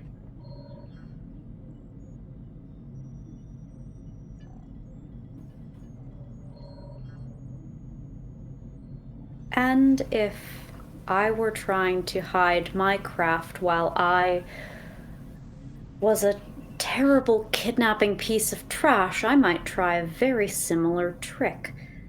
So, naturally, Vren, you're going to fly casual. You know the looks we take when we're not looking? We need to do those again.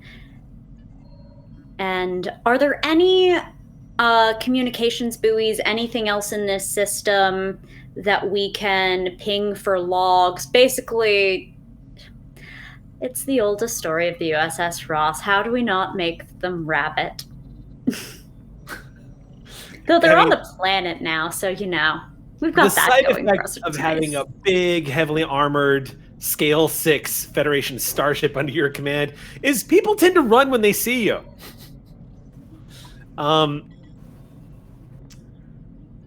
Vren begins to break orbit.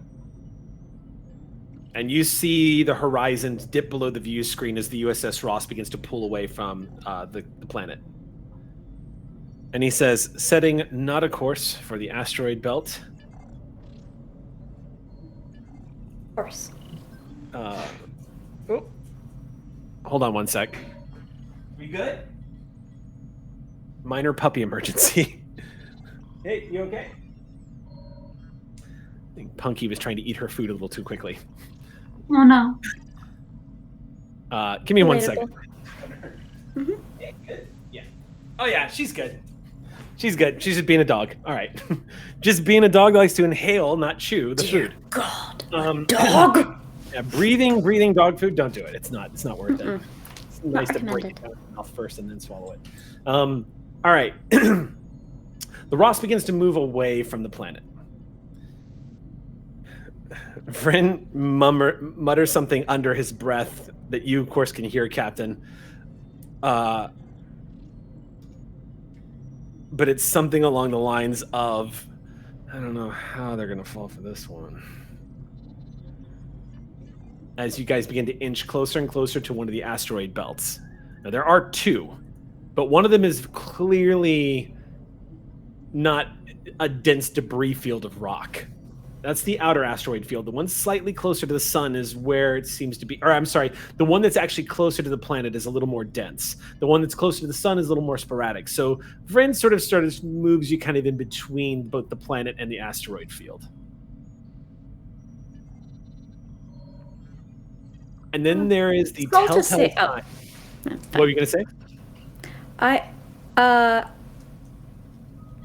Salta Singh. Yes, Captain. Go ahead. I want to send you the system celestial bodies data. The closer asteroid belt is a bit more dense. Can you tell me, would it cause transporter disruption if someone tried to beam from the farther one through this kind of field? Where might we look for someone who's trying to hide but still has people who might need to get away quickly? I can analyze the data and get back to you immediately, Captain. Good. As soon as you can. It's urgent.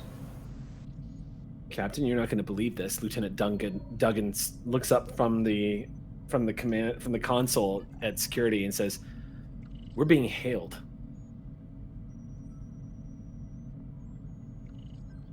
The audacity on them. I admire it. On screen.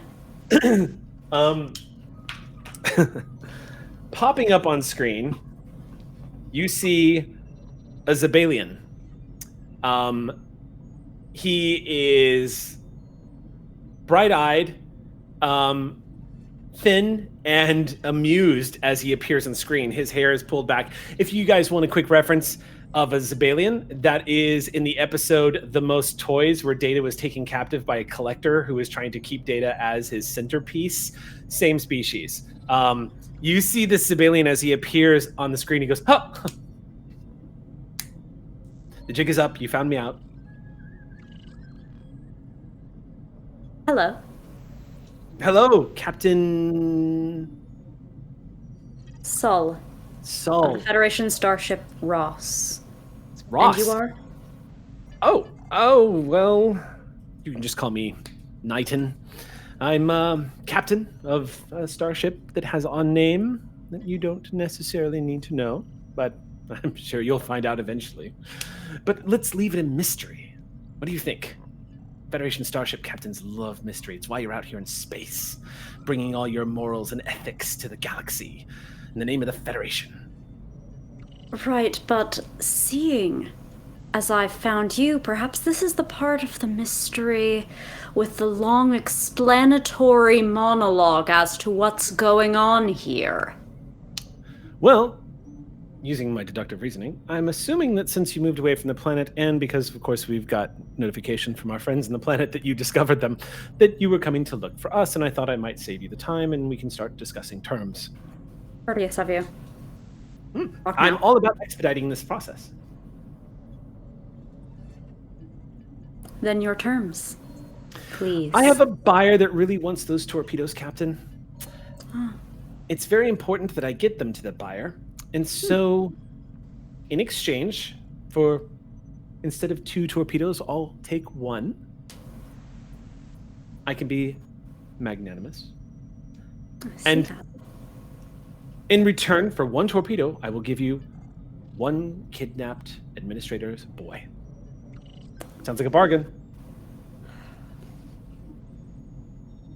I'm going to mute the signal very quickly. Look to Dugan. Are you localizing off of this signal? I can keep stalling him if we need to.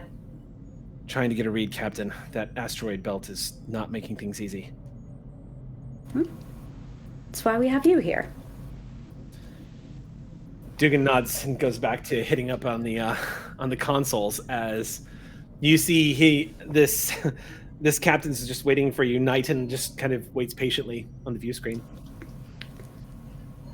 Yes, thank you for your patience. I was reviewing our policy on negotiations. It wasn't very good in your favor, but we could start off with some gestures. Proof of life would be a nice one. Of course. The view screen immediately changes, and you see a young Grazerite boy who is currently in a brig eating something. You're not sure what, but he's standing next to what looks like an energy field where you can see he's like behind this containment field essentially. And you see the outline of what looks like might be a guard, but you don't get a good look at it before it goes back to the captain. He goes, "That'll do." Real quick, can I... Actually, maybe this is a clandestine role of looking at this very quickly. What can I analyze about? Was that a starship hull? What kind of circumstance can I infer from seeing that video real quick? What conditions? Definitely, it looks like the inside of a starship of some kind. Cool. It doesn't look like it's a facility. It does not look like it's. All right, so he's on the ship. All right, useful enough. It's clear enough just because. Well, let's put it this way. Why don't you make an insight command check here? Mm-hmm. Or I'll allow you to use security as well, if you would like to use that in place of command. All right. Any particular kind of focus I should be aware of? Tell me about your focuses again. Deception, ranged weaponry, intimidation, clandestine skills, persuasion, sense motive, and experimental technology. Don't fuck with Captain Saul. Oh yeah, I'm pretty sure that's a value somewhere as well.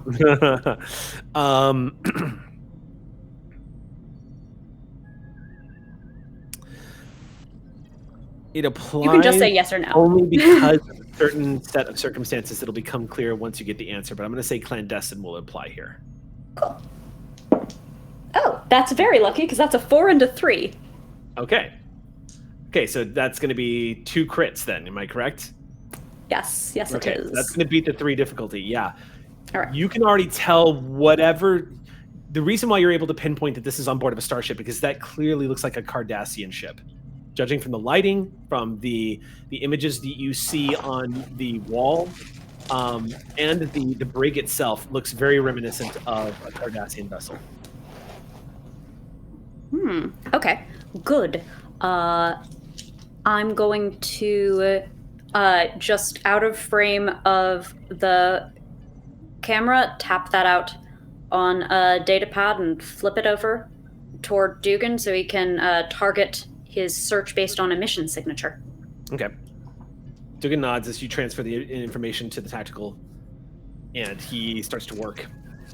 So how exactly do you expect this handoff to go? That's the thing. The passing back and forth is always very delicate. It's always very delicate, which is why I have a bit of a plan.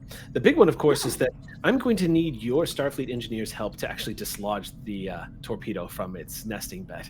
See, the last time we tried to do that, we kind of blew it up. And it's a bit of a problem, as you might imagine. It certainly seems to have been for those poor colonists in the way of your rapacious greed. So, you're going to rendezvous with us at the site for the torpedo? Oh, no. I just want you to disarm the torpedo so that we can safely transport it aboard our ship.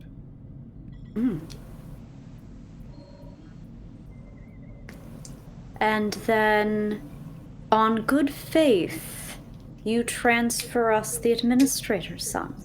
This really does sound like... Well, it sounds like a plan. Why would I want another mouth to feed? And I'm not a murderer, Captain. I'm an arms dealer. I don't just want to go around killing people. I just want assurances that I'm going to get my payday. So, disarm the torpedo. We do the little switcheroo. And I can give you the coordinates of where the Ross should be stationed while this is taking place. I will beam the child back to his father. I'll have my torpedo. We'll be on our way. Oh, you know, arms dealers do good business. And I would believe in your good intentions so much more if you hadn't unleashed a pathogen on an entire colony. Oh, we didn't unleash a pathogen. It was already there. They were the ones that were stupid enough to build a colony on a world that was intent on killing them in the first place. But that's Federation leashed, arrogance. Darling. You unleashed. So, here we are. Oh, I forgot how morally superior you Federation types are. Okay, fine. It's the soapbox. Maybe it pathogen on a depends. colony. So, Although, to be fair, it was more of the Dominion that did this. I mean, it was their dud torpedoes that kind of endangered everybody.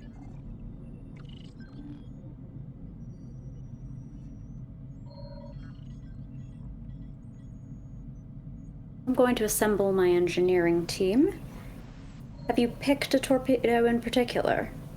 The one that you saw my associates before we were able to scramble your sensor reads. That would be ideal. And if that one doesn't work, we can just move on to the next one.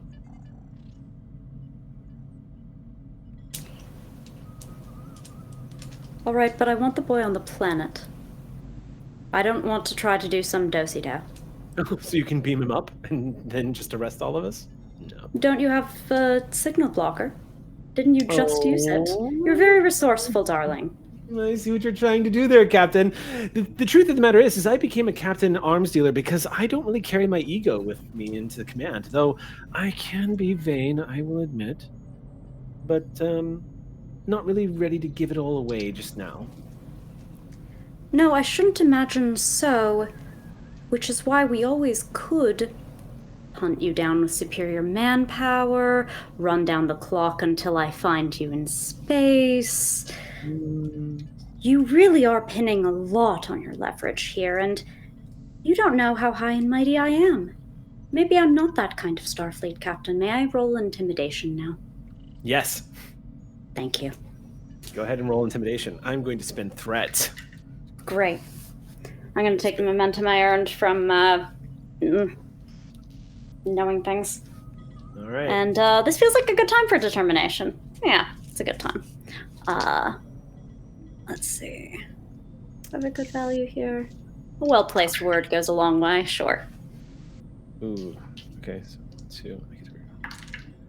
Okay.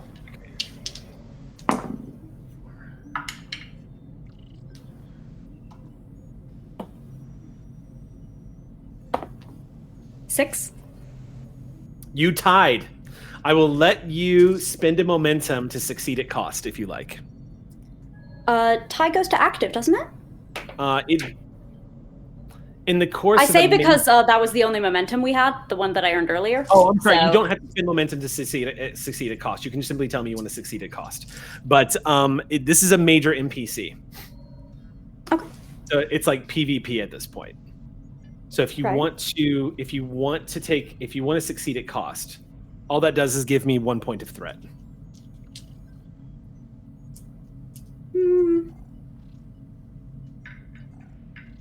Sure. Okay.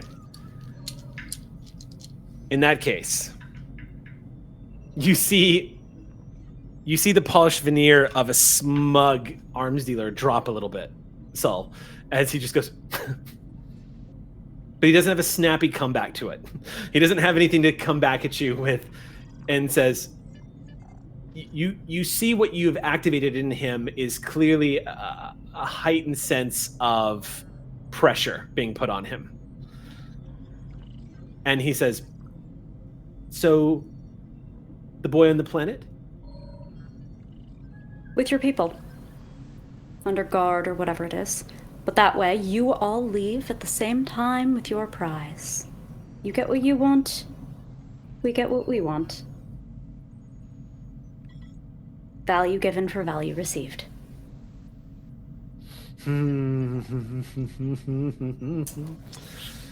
All right, Captain. You have a deal. I'll be expecting treachery. As will I. I'll wear my special pips. Sol out. You just cut the transmission. Yeah, we're done here. All right. Let me roll real quick. And Spencer, keep an eye. When they're transporting, might be the best chance to get a peek at them. Aye, Captain. Dugan looks frustrated. He's at the tactical command. Just, you can hear the computer constantly sending back these denial chirps, just, as he's constantly trying to scan, get a handle on it. If it were easy, they would have been caught by now. Don't worry. Pirates are good at this on purpose. It's good training. Aye, sir. Back down on the planet. McCrell, while all this has been taking place, what have you been doing?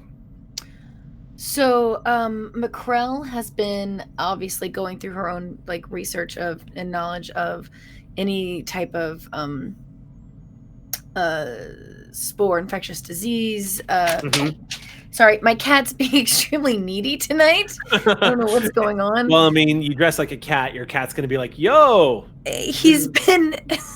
You're lucky my mic wasn't on for all of that because he was just rubbing on it. And anyway, it was weird. So yeah, McCrell's been going through all of her research and trying to come up with some kind of solution. She knows she needs to make some kind of antitoxin for this infectious disease, and she also needs to make sure that we can slow it down if she can't make it quickly. So she's kind of going through her options. Okay.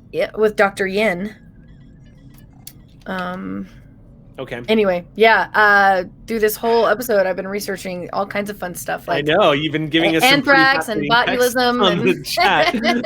Yeah. All right. In that case, I'm gonna have you make a reason medicine check. Okay. And you're not gonna have the facilities of the Ross to help you here, but you are gonna have Dr. Yen. Okay, and I do also have a focus in a lot of this, I feel, which would come in to help. And we don't have any momentum right now. What's the difficulty? The difficulty of this is going to be 3. Okay. Click. Oh, Dr. Yen with the 1.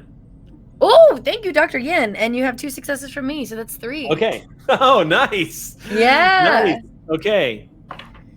So specifically, you are trying to synthesize, yes, because Dr. Yin actually specializes in infectious diseases. They brought him here specifically in case there was ever an incident with unknown pathogens.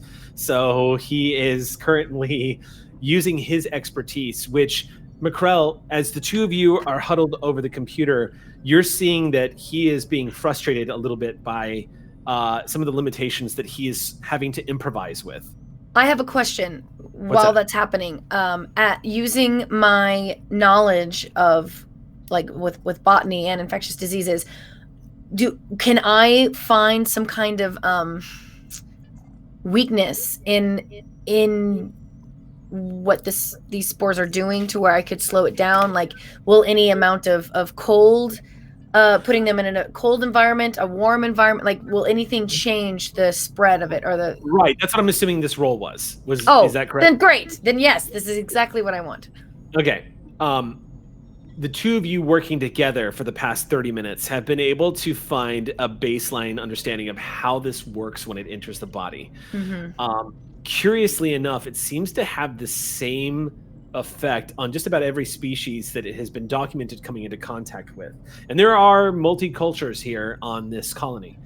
So as you're bringing up some of the medical readouts that the two of you have gotten from just doing like a scanning of the blood samples as well as some of the data that's coming back, you're actually finding that there are some pretty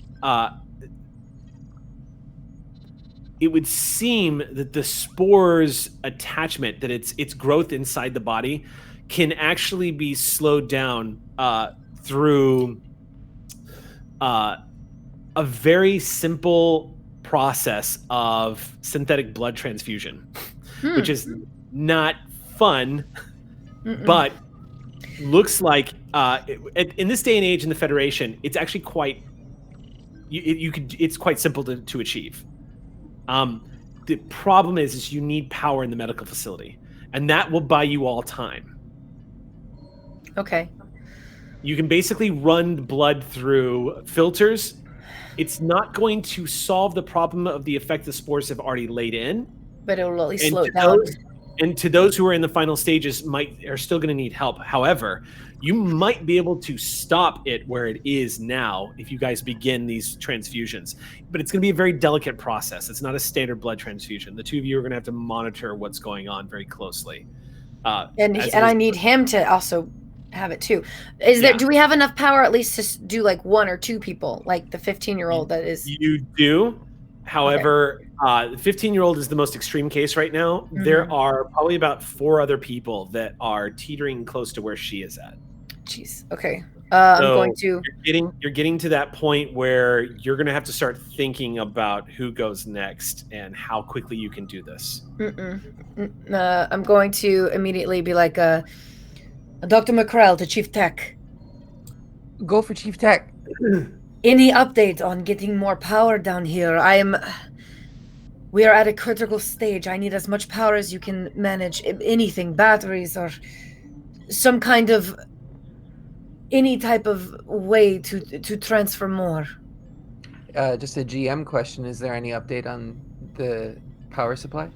You have enough power at this point in the batteries that you guys have been able to bring down to replicate and to create. There should be enough power now to sustain the entire colony for the next week. Okay. Oh, I didn't know they were already down there. Never mind. No, I have everything I need. Go away. Bonnie, they were not down there yet. Oh, yeah. Oh, got it. They're just, they only just finished creating them. Okay. Dr. McCrell, we will get there as soon as possible. Tech out. Tech to Captain Sull. Go for Sull. Captain, I believe that the engineering teams are ready to beam down. We have the emergency power supply, and I have everybody separated into groups that could be eligible for this bomb diffusion. Torpedo. Perfect. I'm going to send you to the location of Prall's team, rendezvous with them, and move together. At the request, Dr. McCrell is needing some emergency power at the medical station. Would we be able to send some engineers there to help set up the power station? Yes, I think we can find some people with engineering skills somewhere on this ship.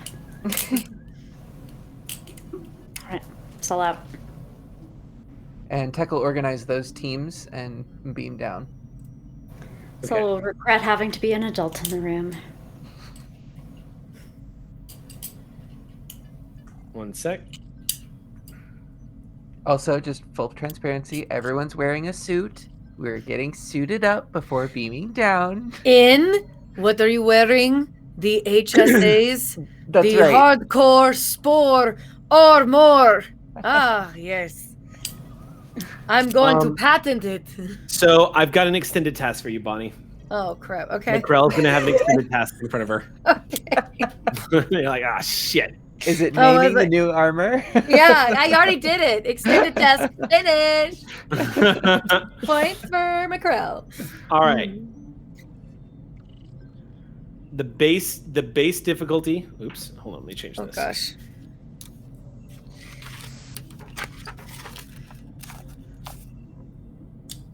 Question about this extended task. Yeah. Will this be with batteries and assistance from an engineer? Yeah. Okay. This is assuming the batteries get down there and that she's going to have the time to do this. Okay. Because my intention was to send Ensign Dari back, but... Okay, yeah, you can actually do a site-to-site if you want. Well, with the news of a warhead, I'm more concerned with the patients at the moment. Because if another one explodes, there's no hope. So, I don't think their power can handle another explosion, even if it's seismic. So the intention would be to site Dari back. Okay. If there is word that batteries have arrived on planet. Okay. Yes, because I'm keeping such a close eye on her as well. That'd be the best All right. dissenter to me. So you order Dari to site back. All right, then Chief Singh is going to do a site-to-site transport. With the data packet of the warheads. Okay, cool. So that's going to be saved. All right, let me do a quick roll for Chief Singh. Okay, site-to-site transports are not easy, but for Chief Singh, they're very easy. Dari nods to you, and as she straightens her uniform and gets ready to beam, she looks over at the administrator and just goes, "Sorry about being rough on you." And she beams away. Moments later, Dari beams into the medical facility and looks around and says, "Okay, what am I doing?"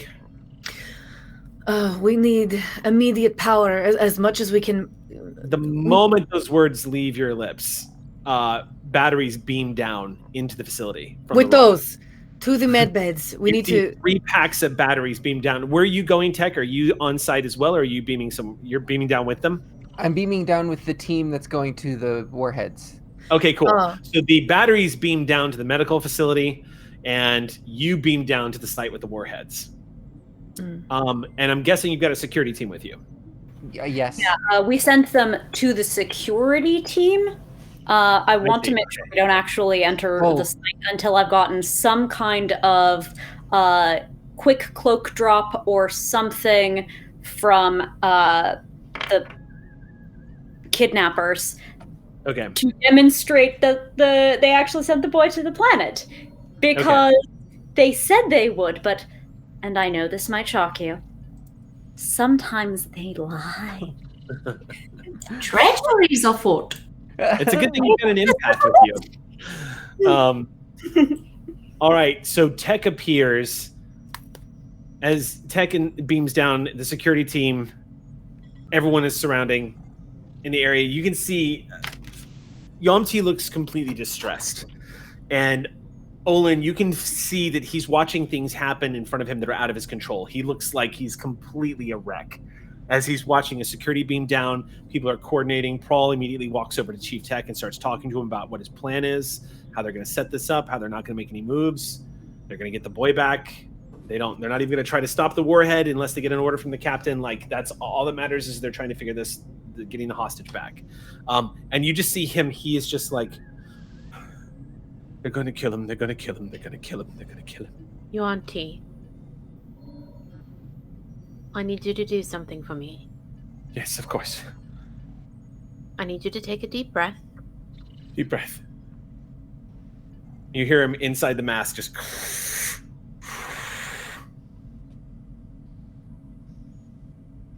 You're in the hands of the USS Ross now. We are going to get your son back. We are going to take care of your people. Everything is going to be okay. Would you feel better if you went back to the facility? I don't know. Maybe I should be there in case he's scared. He has to be so scared right now. The one who's scared right now is you. Yes. I'm sure he is as well. But I don't think it will make him feel better to see how scared you are. Do you understand? Yes, I think so. So if you stay, I need you to put on a very brave face for me. I can do that. I can do that. Make a presence command roll. Okay.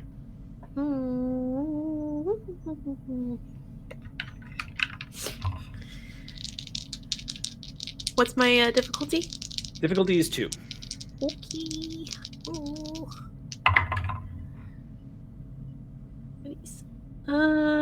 Yeah, 2 successes. Okay, you see him going, You're right. Yes. Yes, of course, you're right. Thank you. Of course. I'm going to be right here. And if things even look like they're about to get out of hand, I will do everything in my power to make sure that doesn't happen. Okay? I trust you. And I believe in you. Prawl moves over to you, Commander Exio, and says, Commander, Yes. everybody on this away team, you're the one person that's not going to show up on a life reading scan. Yes. You want to do some security work for us? Anything I can do. There's no way. Well, let me put it this way. I was a sharpshooter in the war. I think you knew that. Yes. They're going to have one out there. Understood. He nods.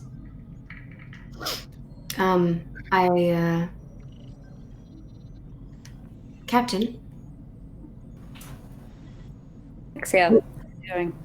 any confirmation that the boy is on planet side? His father could use some reassurance right about now. Olin is working their magic, but he's quite shaken. Just like to answer the question for you at that point, you see Lieutenant Spencer swivel back in their chair and look at you, Captain, and nod. And they bring it up on sensors. You see now you have perfect clarity. You can see from the upper atmosphere, you see the site of what looks like buried in the rock face, a Dominion torpedo. Polaron torpedo slammed into the rock face and is just sitting there. You see about maybe 600 feet away from it are a collection of people. 2 Orions, looks like 2 humans, and what looks like a Grazerite young boy. Did you get anything on the origin of the signal? After rolling, he did not. All right. Yes, the boy is on site. Understood. And Captain, if you could keep a eagle eye and of the meeting site, but more the surrounding. Prawl is got a working theory that there might be some sharpshooters in the area that I am going to suss out. So if you have any aerial information, please beam them directly to me. Will do. These high-resolution sensors are... Impressive. Well, let's just say I like your earrings today. Yeah. I just look up and jingle and then just jingle them and then give a quick wink at the sky. I can't stress it enough. High resolution sensors on the USS Ross. It's literally like it's literally like, a full like a Twitch streamer, full like headshot. It's Exio on the view screen just looking up at you and dangling her earrings. And Vryn just goes. Beautiful. Commander, just so all of these teams coordinating understand what is happening with that torpedo at the end. Yes? Yes. Good. Many roads there, but we understand the destination. They are not getting that warhead, Captain. Sorry, what was that? You're breaking up. Nothing. All right. Sell out. Be careful. Moving out, Captain. See you on the other side. Good hunting. Well, actually, you'll see me the whole time. I'm counting on it. Out. Prawl steps forward again and to the group and says, I have a request and you're probably not going to like it, Commander. What is it? I've been talking to the security team to get some ideas of how we approach this, and we all agree that Ambassador Majanil should be our point person on this one. Have you discussed it with them yet? Not yet. They're not going to like it. They're probably going to say no, but the truth is, if there's one person who can read the situation and possibly even talk it down from going as far as it needs to go, they'll be the ambassador. I think that's an excellent idea. I'll go ask. Good luck. He gives you a smirk. I approach them with my intention on the administrator. Can you remind me of his name again? Yes, his name is Yomti. Yomti. Okay. Administrator Yomti. Yes, Commander.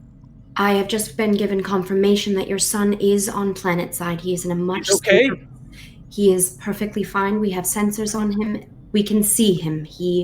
Can I actually show him a data reading of his son? Yeah, you bring it up. And he just goes, planet side. And we're going to get him back.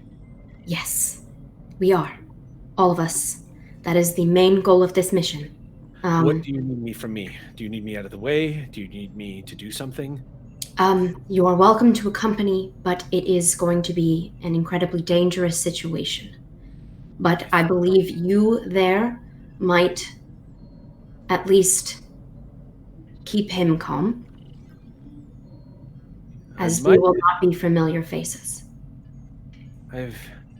Let's just say, Commander, that as of moments ago, I may have found resolve that I didn't know I had. And he nods over at Olin.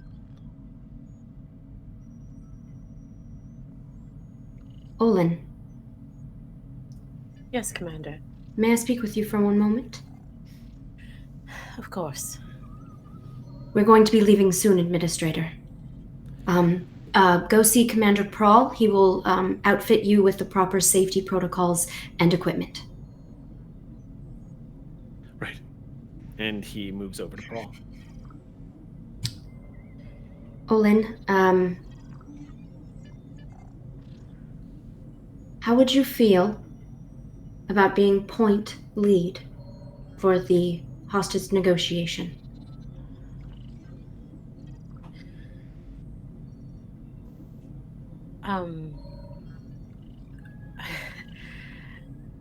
Well, you're not going to do it? I unfortunately will have a different task today. And to be honest, I actually think you're far better suited. Well, This is particularly, despite not being in a conference room, is quite a diplomatic undertaking. I did promise Yomti that if there was anything I could do to help diffuse the situation, I would do it. And if that means that I am the face, then I will be the face. Ambassador, I think you already have been since we got planetside. It seems only fitting that you continue to be. Thank you, Commander. I will not let you down. You haven't yet, and I will be keeping you safe.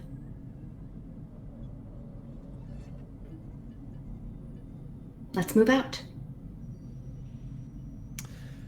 As you all start getting your equipment and getting ready to site, Prawl moves over to you, Lacat.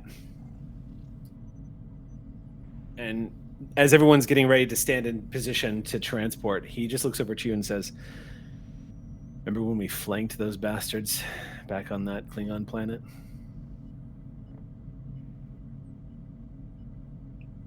Jane is so happy to hear that because she was about to say, I'm about to beam up. Don't worry about it.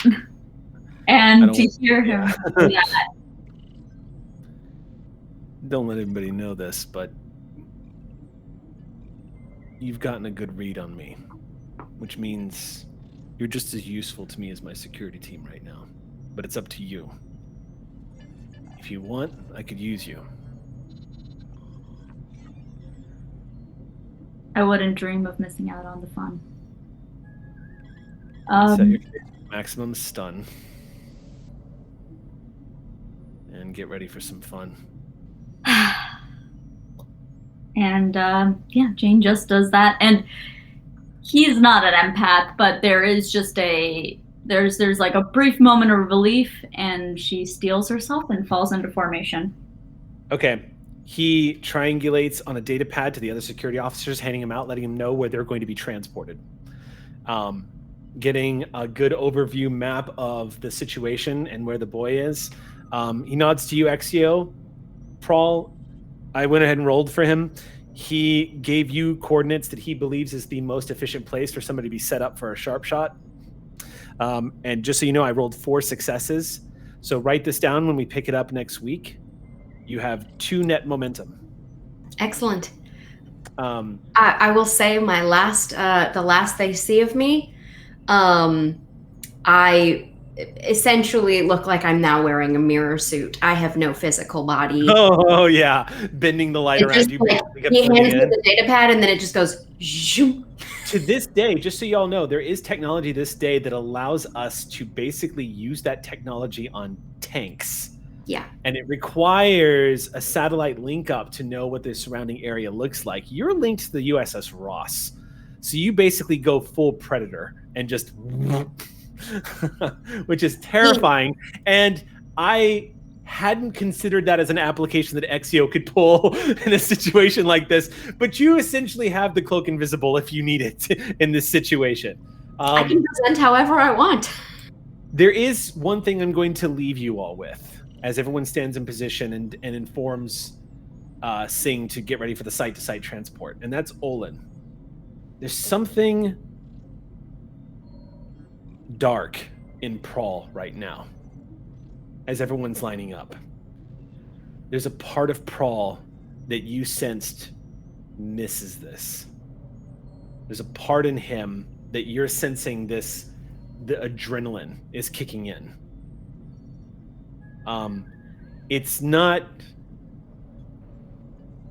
It doesn't have intention. You get the sense that he misses being in danger. You get the sense that he misses fighting. It's a part of him you actually have felt him stow away while serving on board the Ross. It's a part of him that probably hasn't gotten to come out since there was fighting in his life every single day. And while this might not be immediately worrisome, he's a security officer who's hard-edged and ready to go. Like, he is ready to move. For some reason, Olin, there's something about it that makes you nervous. And the transporter activates. And that is where we are going to leave our episode for tonight, as you guys all beam onto site. New territory for the crew of the Ross. New territory for the Streampunks. You guys in the Sally Ride didn't have a mission like this either. This is like a whole new situation.